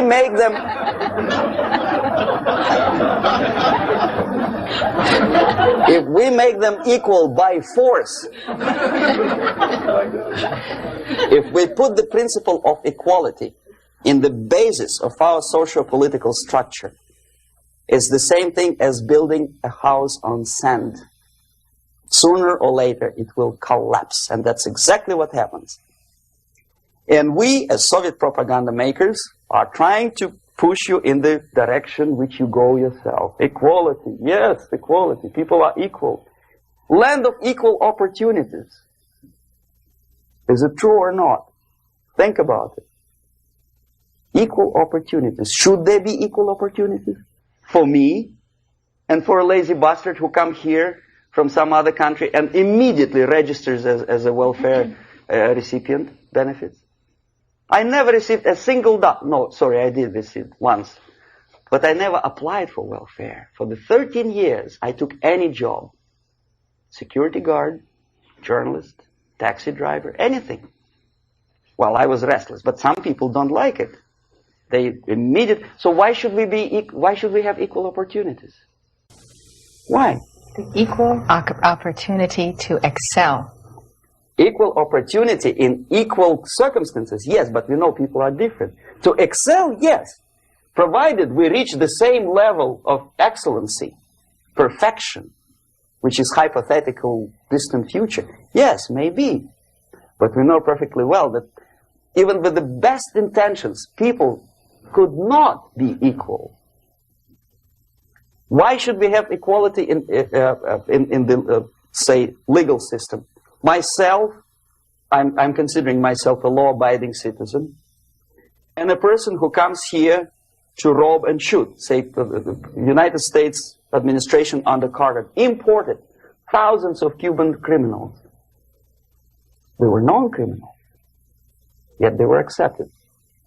Do you think it's fair if myself and my wife from Philippines, who work like a, excuse me, horse, as a lab technician in the hospital, should have the same rights as a criminal from Cuba? Why? And yet we repeat as parrots, equality, equality, equality.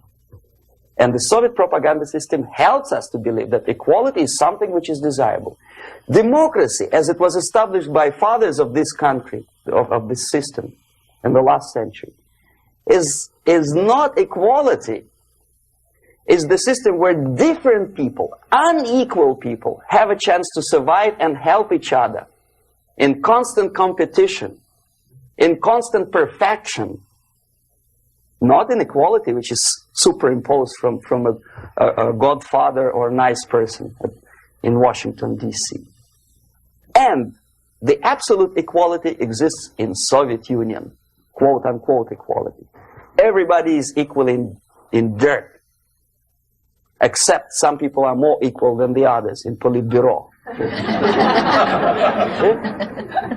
So, the moment you bring a country to the point of almost total demoralization, when nothing works anymore, when you are not sure whether it is right or wrong, good and bad, but there's no division between evil and good, when even the leaders of church sometimes say, well, violence for the sake of justice, especially social justice, is justified in countries like Nicaragua, El Salvador, well, maybe Rhodesia.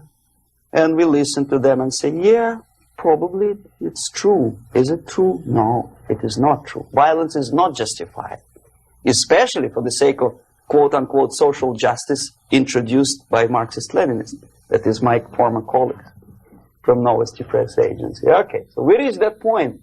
The next step is destabilization.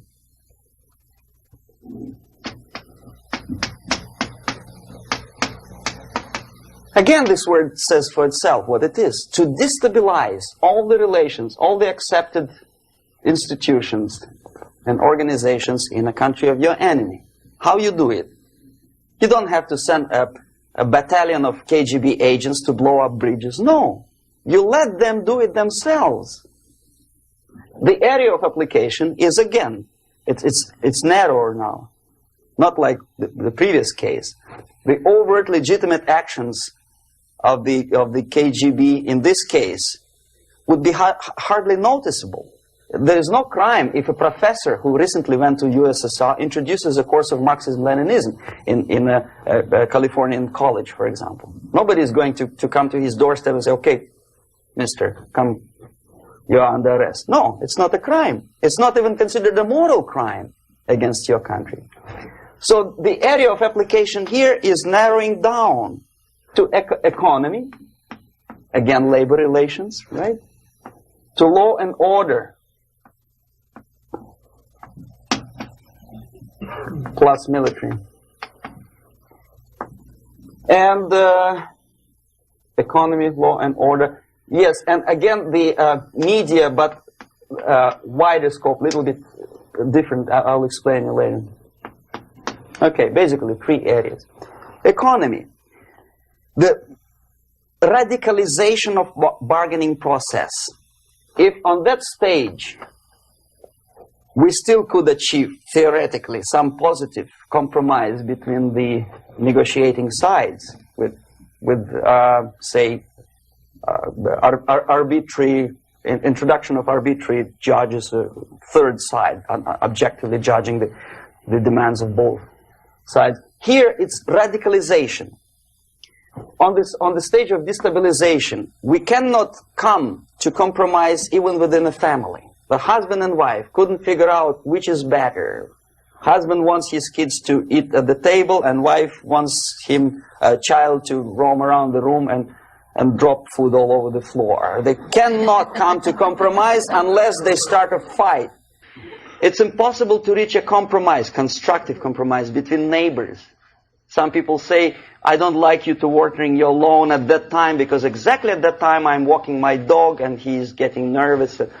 He cannot pass his bowels, you know. So they cannot compromise. They go to a civil court or something like that. Radicalization of human relations. No more compromise. Fight, fight, fight. the normal, traditionally accepted relations are destabilized. The relations between teachers and students in schools and colleges fight. The relations between, in economical sphere, between laborers and employers are further radicalized. No more acceptance of the legitimacy of demands of workers. Unlike Japanese, with the theory Z, if you ever heard about it, where the workers are involved in the decision-making process, therefore they don't have moral incentive to fight their bosses. In the United States, it's just the opposite. The harder is the fight, the better. The more heroic they look. When the Greyhound network was on strike recently, the correspondents of local TV networks all over the United States were approaching the strikers, and they say, oh yes, we are doing something nice. They look like heroes and they were proud. There was some family, the husband was bus driver. Now they decided in a protest against the bosses to camp somewhere in the forest. And they were presented to the audience as a heroic, nice people. You see? The violent clashes between passengers, picketers, and the strikers are presented as something normal. 10, 15, 20 years ago, we would be angry, say, why so much hatred? Today we are not. We say, well, commonplace. Radicalization, militarization sometimes. As I explained on that stage, I took a step a little bit further. Shooting people. Okay, law and order now also is pushed into the area where previously people settled their differences peacefully and legitimately. Now we are getting with this court cases in the smallest irrelevant cases. We cannot solve our problems anymore. The society at large becomes more and more antagonistic between individuals, between groups of individuals, and the society at large. The media puts himself in the opposition to the society in general, at large. Separate, alienated. Okay? On that stage, you remember I was talking a couple of hours ago about the sleepers. That's when the students from, say, United States, if they are trained in Lumumba University, or developing nations, that's the students I was dealing with, are being sent back from the Soviet Union here. Or if they were already in the United States, in the country, which is the object of subversion, they spring to action. The sleepers go up. They slept for 15 to 20 years. Now they become leaders of groups, preachers, I don't know, public figures. Prominently they actively include themselves in a political process. All of a sudden we see a homosexual. 15 years ago he did his dirty job and nobody cared. Now he makes it a political issue.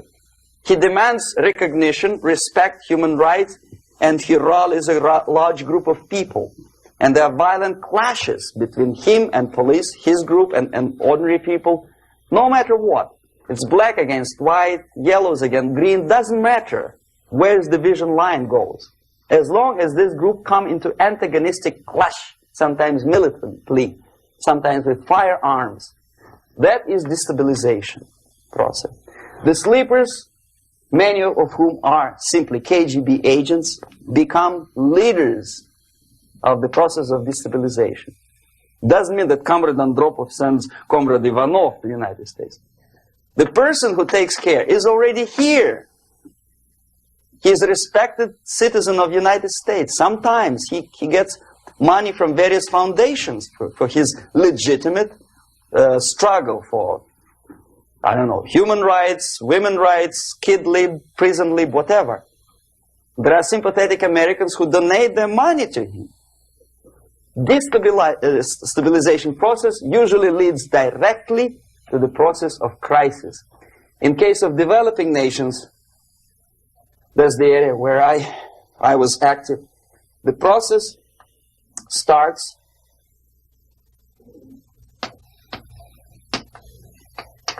when the legitimate bodies of power, the social structure collapse. It cannot function anymore. So instead, we have artificial body injected into society, such as non-elected committees. You remember I was talking about them here. Social workers who are not elected by people, media who are self-appointed rulers of your opinion, some strange groups which claim that they know how to lead society forward. They don't usually. All they care is how to collect donations and sell their own concocted ideology, mixture of religion and ideology. Here, we have all this artificial body claiming power. If the power is denied to them, they take it by force. In case of Iran, for example, all of a sudden we have revolutionary committees. What kind of revolution? There was no revolution yet, and yet they had the committees. They were taking power of judgment. They had the power of execution, they had the power of legislation, and that they had the power of judicial. All of them combined in one person, who is half-baked intellectual, sometimes graduated from Harvard University or Berkeley. He comes back to his country and he thinks that he knows the answer to all the social, economical problems. Okay? Crisis is when society cannot function anymore productively. It collapses, obviously. That's the word for crisis. So therefore, the population at large is looking for a savior. The religious groups are expecting a messiah to come. The workers say, we have family to feed. Let's have a strong government, maybe socialist government, centralized. When somebody put the employers on their place and let us work. We are sick and tired of going to strike and missing overtime and all that stuff. We need some strong man, strong government, a leader, a savior is needed. Population is sick and tired already. And here we are. We have a savior. Either a foreign nation comes in, or the local group of leftists, Marxists, no matter what they call themselves, Sandinista, a reverend or some sort, Bishop Muzureva, like in Zimbabwe, doesn't matter. A savior comes and says, I will lead you. So we have two alternatives here. Civil war and invasion. Okay? See how it goes? Civil war, we know what it is. Lebanon is the best example. The civil war, which was artificially implanted in Lebanon by injection of force of PLO, Palestinian Liberation Organization. Invasion we had in many other countries like Afghanistan, name any East European country, it was invaded by the Soviet army. But the result is the same. The next stage is normalization. Normalization is a very ironic word, of course. It is borrowed from 1968 situation in Czechoslovakia, when the Soviet propaganda and after them New York Times declared the country is normalized. The tanks moved into Prague, so there is no more Prague Spring, there is no more violence. Normalization. At that stage, the self-appointed rulers of the society don't need any revolution anymore. They don't need any radicalism anymore. So this is the reverse from destabilization. Basically, it is stabilizing the country by force. So all the sleepers and activists and social workers and liberals and homosexuals and professors and Marxists and Leninists are being eliminated physically sometimes. They've done their job already. Okay? They are not needed anymore. The new rulers need stability to exploit the nation, to exploit the country, to take advantages of the victory. Okay? So no more revolutionaries, please. And that's exactly what happens in a number of countries. You remember Bangladesh? This is the crisis in which I was instrumental. First they had Mujibur Rahman. In 1971, he was the leader of People's Party, Awami League, with mustache like Stalin. He was in Russia many times. In 5 years, he was shot by his former colleagues, Marxists. He fulfilled his function. In Afghanistan, it happened 3 times. First there was Taraki, then there was Amin, now there's Babrak Karmal. They killed each other successively, one after another. The moment he fulfills his duty, the first one demoralized country, the second destabilized, the third one brought it to crisis. Goodbye, comrades. Babrak Karmal comes from Moscow and put into the seat of power. Same thing happened in Grenada recently. Maurice Bishop, Marxist, was killed by Austin, what's his name, General something, who was also a Marxist. Right? So no more revolutions, please. Normalization now.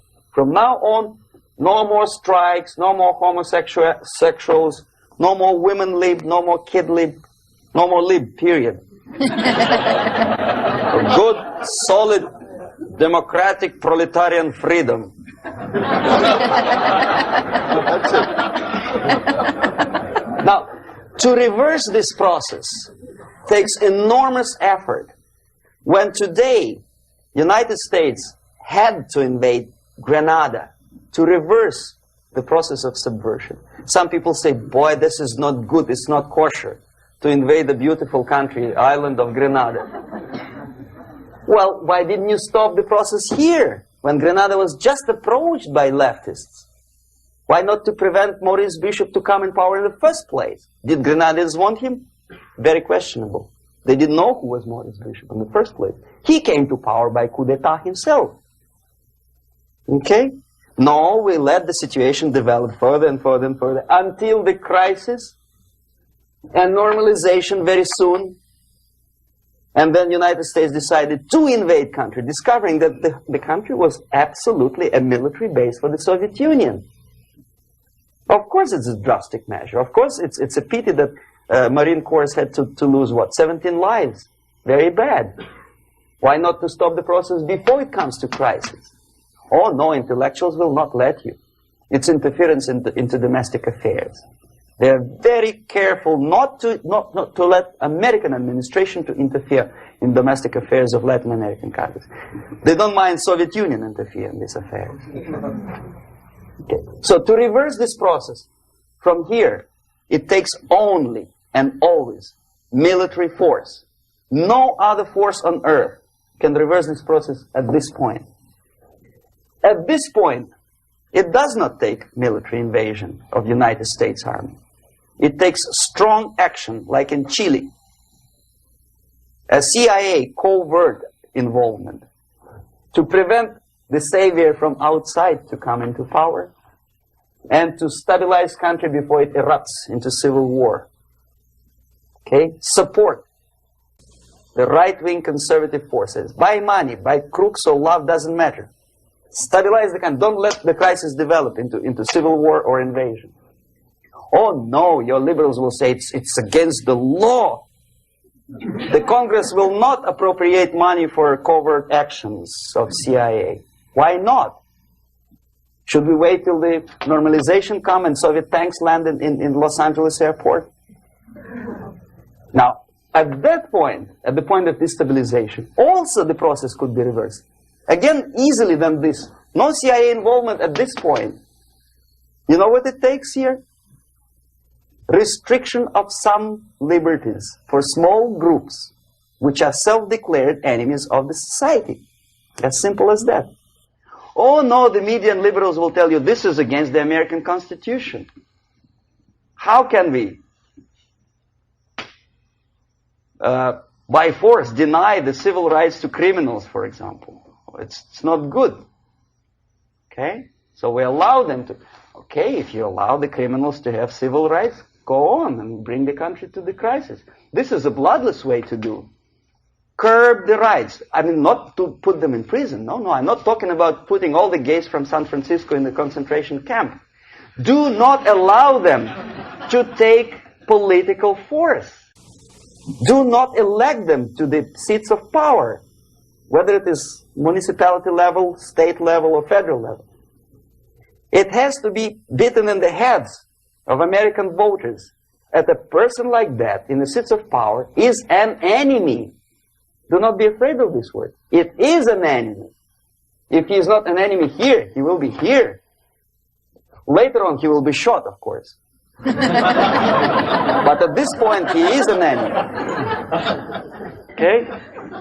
You are doing great service by denying him a right to capitalize on his own crazy ideas and become a powerful man, a man who uses the seat of power. Restriction of certain freedoms and permissiveness at that point would prevent sliding into crisis and probably will return the process of destabilization.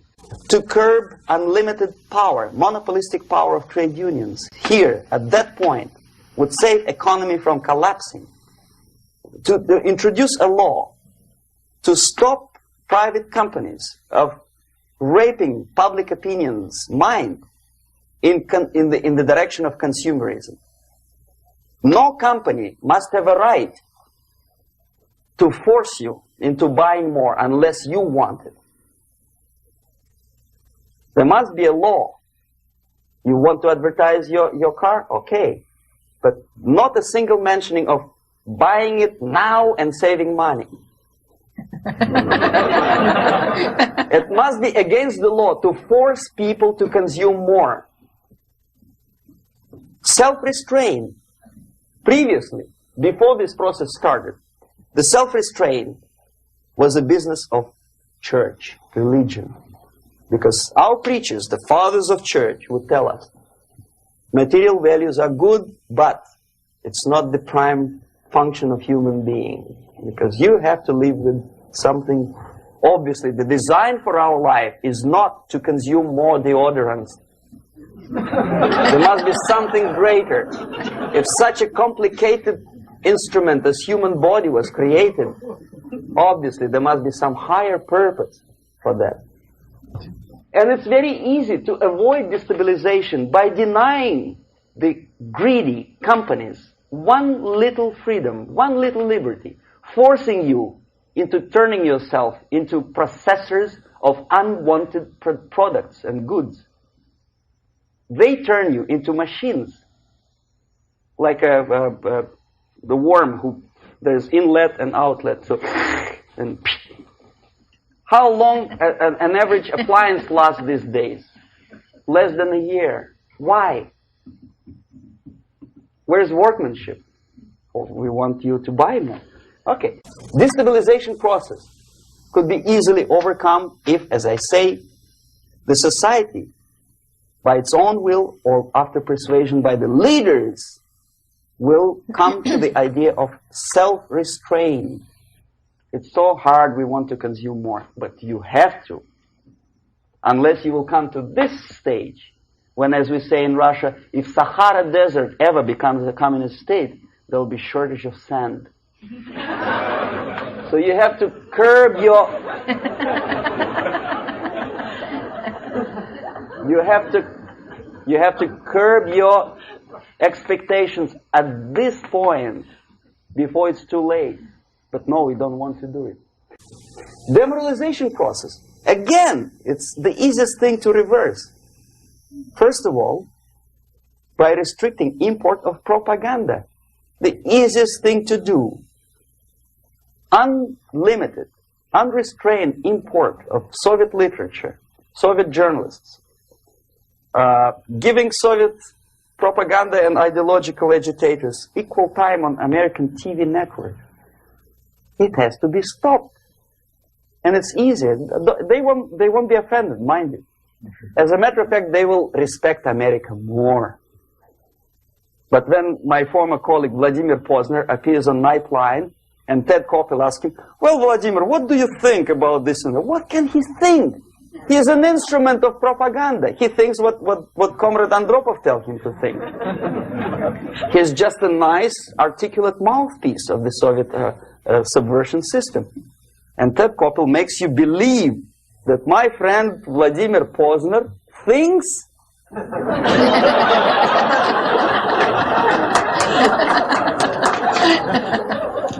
the process of demoralization may not have started at all if at that point the country, which is a recipient of subversion, actively, not violently, but actively, prevents importation of foreign ideology.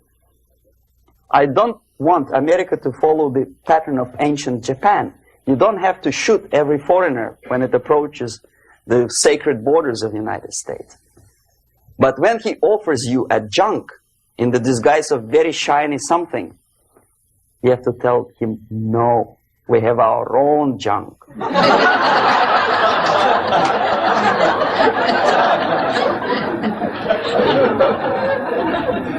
If at that point the society is strong, brave, and conscientious enough to stop importation of ideas which are foreign, then the whole chain of events could be prevented. Recently I've been to Philippines, and I was shocked how in big cities like Manila, children listen to deafening music. A melodious nation with long traditions of good, nice ethnic music, introduced by Spanish long time ago, maybe 2 centuries, 3 centuries ago, I don't remember how long. All of a sudden listen to musical garbage, blasting their radios at full blast, at full volume. Why?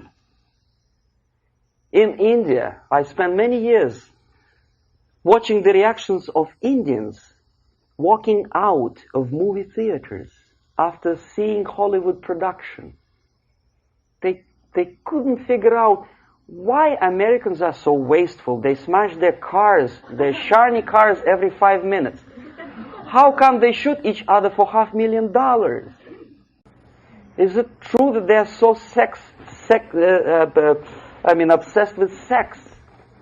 Can you imagine showing a movie where each 5 minutes there's a copulation on the screen to a country like India with long tradition of respect to these private matters, or to Pakistan?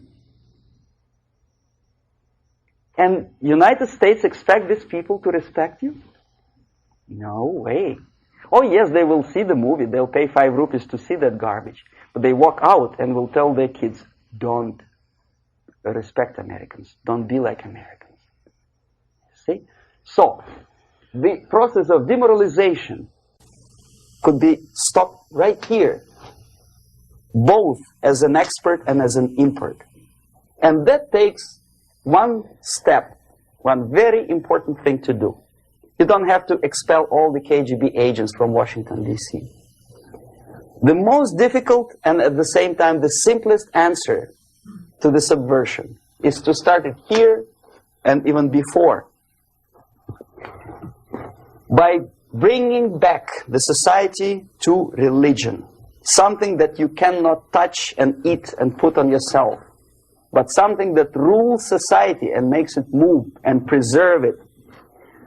A Soviet scientist, Shafarevich, who has nothing to do with religion, he is a computer scientist, did a very intensive research on the history of socialist countries. He calls socialist or communist any country with a centralized economy and a pyramidal style of power structure. And he discovered, actually he didn't discover it, he just brought to attention of his readers, that civilizations like Mohenjo-Daro in the river Indus area, like Egypt, like Maya, Incas, like Babylonian culture, collapsed and disappeared from the surface of Earth. The moment they lost religion, as simple as that, they disintegrated. Nobody remembers about them anymore. Well, distantly. So, The ideas are moving society and keeping mankind as society of human beings, intelligent, moral agents of God. The facts, the truth, the exact knowledge may not. All the sophisticated technology and computers will not prevent society from disintegrating and eventually dying out. Have you ever met a person who would sacrifice his life, freedom, for the truth like that? This is truth. I never met a person who said, this is truth and I'm ready to shoot me. To defend the truth. Right? But millions sacrifice their life, freedom, comfort, everything for things like God. Like Jesus Christ. It's an honor. Some martyrs in the Soviet concentration camp died. And they died in peace. Unlike those who shouted, "Long live Stalin," knowing perfectly well that he may not live long. Something which is not material moves society and helps it to survive. And the other way around. The moment we turn into 2 by 2 is 4 and make it a guiding principle of our life, our existence, we die. Even though this is true, and this we cannot prove.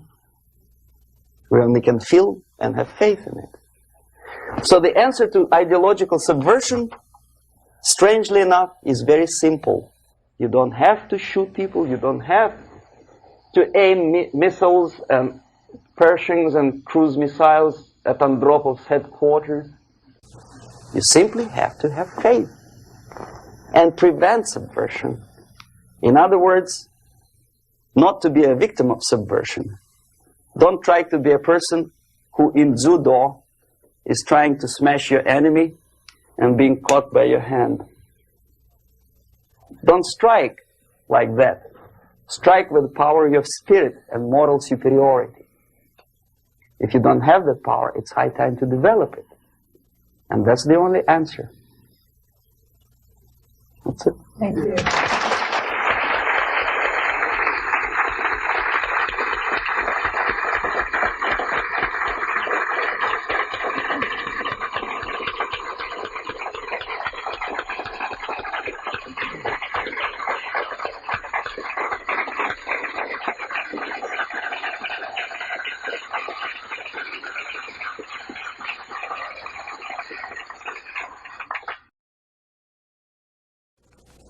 Can you describe how a concept is formulated, turned into propaganda, and then ends up on someone's bumper sticker or in a newspaper? What's the step-by-step process? The other thing is, how close is the Politburo to the actual propaganda creating process? And finally, the 007 incident was notable in the fact that it took a long time before the Soviets responded to it, and then the military took the lead in terms of explaining what had happened rather than the political organs. And I wanted to know why that actually happened. Okay. Now, the propaganda concepts are not being developed. They had been developed long time ago. There's nothing basically new in the concept of overall propaganda methods and goals. The ultimate goal, however ridiculous it may sound, or primitive or simplistic, is the world domination. Many experts in foreign policy would ridicule my opinion, but this is what it is. I saw it with my own eyes. I was a part of that. So, and my father was, I think I mentioned that before, he was an inspector of land forces. He traveled all over the world where the Soviet troops were stationed. So he knows perfectly well that the troops are not stationed there to collect harvests for Cubans or to help Afghanis to develop the hordes of cattle or goats. They are there for one purpose: world domination. The concepts, the immediate issues or problems are created, of course, for propaganda purposes, and they end up as a bumper stickers probably not long, it takes really short period of time. Unlike some other things in the Soviet system, propaganda is one of the things that they don't save money on. And there is a huge apparatus of propaganda experts in USSR. Novosti Press Agency is just one of them, one of the organizations. But apart from them, that there is a Department of Agitation and Propaganda within the Central Committee. There are faceless people, names of whom you will never learn. They're kind of classified. I didn't explain you the methods today because it will take us another day. The methods include such thing as semantic manipulation. The words and expressions are being coined at the rate of 5 expressions a minute by extremely clever, educated experts. And the media outside of USSR obediently repeats this cliché. I give you just several examples, not to take your time, not to bore you to death. Okay, I mentioned one thing, United Nations. The expression was invented by the Soviet propaganda experts, not by Americans. We know perfectly well it's not united and it has nothing to do with nations. More than half of the delegations in UN do not represent any nation at all. They are disunited, obviously. The United Nations had not been able to solve a single military conflict. Nowhere in the world. They provoked war, yes, they took part in wars, but they didn't prevent expansion of communism, or they did not prevent a single war anywhere. So the true expression, the true term for United Nations could be disunited bureaucracies.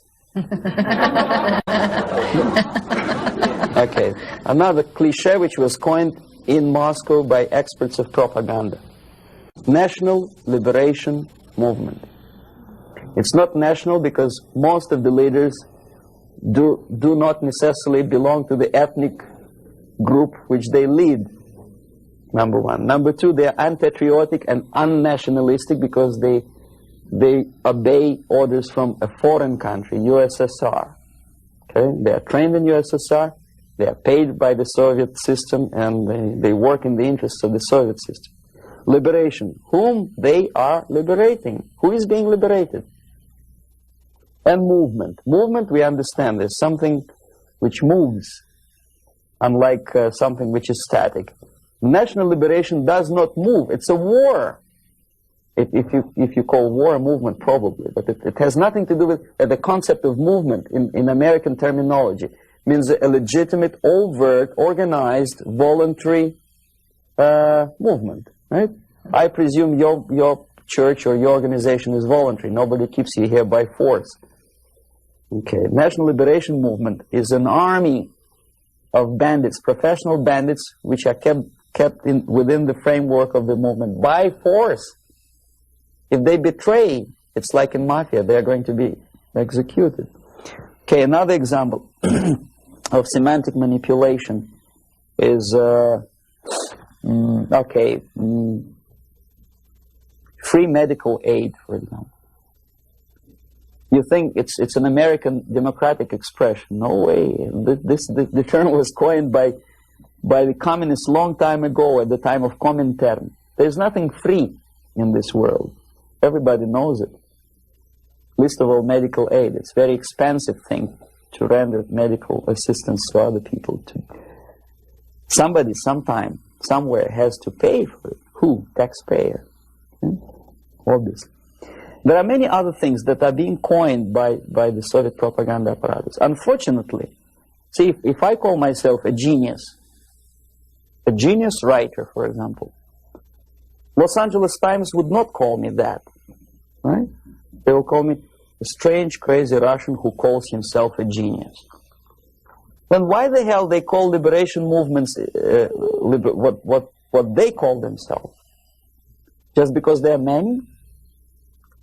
The logic is twisted. The stickers on the bumpers, I don't know. It depends on the ability of local forces to toe the foreign policy. How close is Politburo to implementation of propaganda actions? Very distant. See, Politburo is a group of self-imposed dictators. They don't really decide anything. The only objective of their existence and their life and their struggle is to stay in power. Unlike American politician who has two objectives: first, to be elected, and second, to be re-elected. The Soviet politician doesn't have the first objective. He does not have to be elected. He just makes his way in the party structure all the way up. The election doesn't bother him at all. So the only purpose of his life is to stay where he is and don't rock the boat. They don't make decisions. The decision-making level are the faceless group of experts, as I tried to explain to you.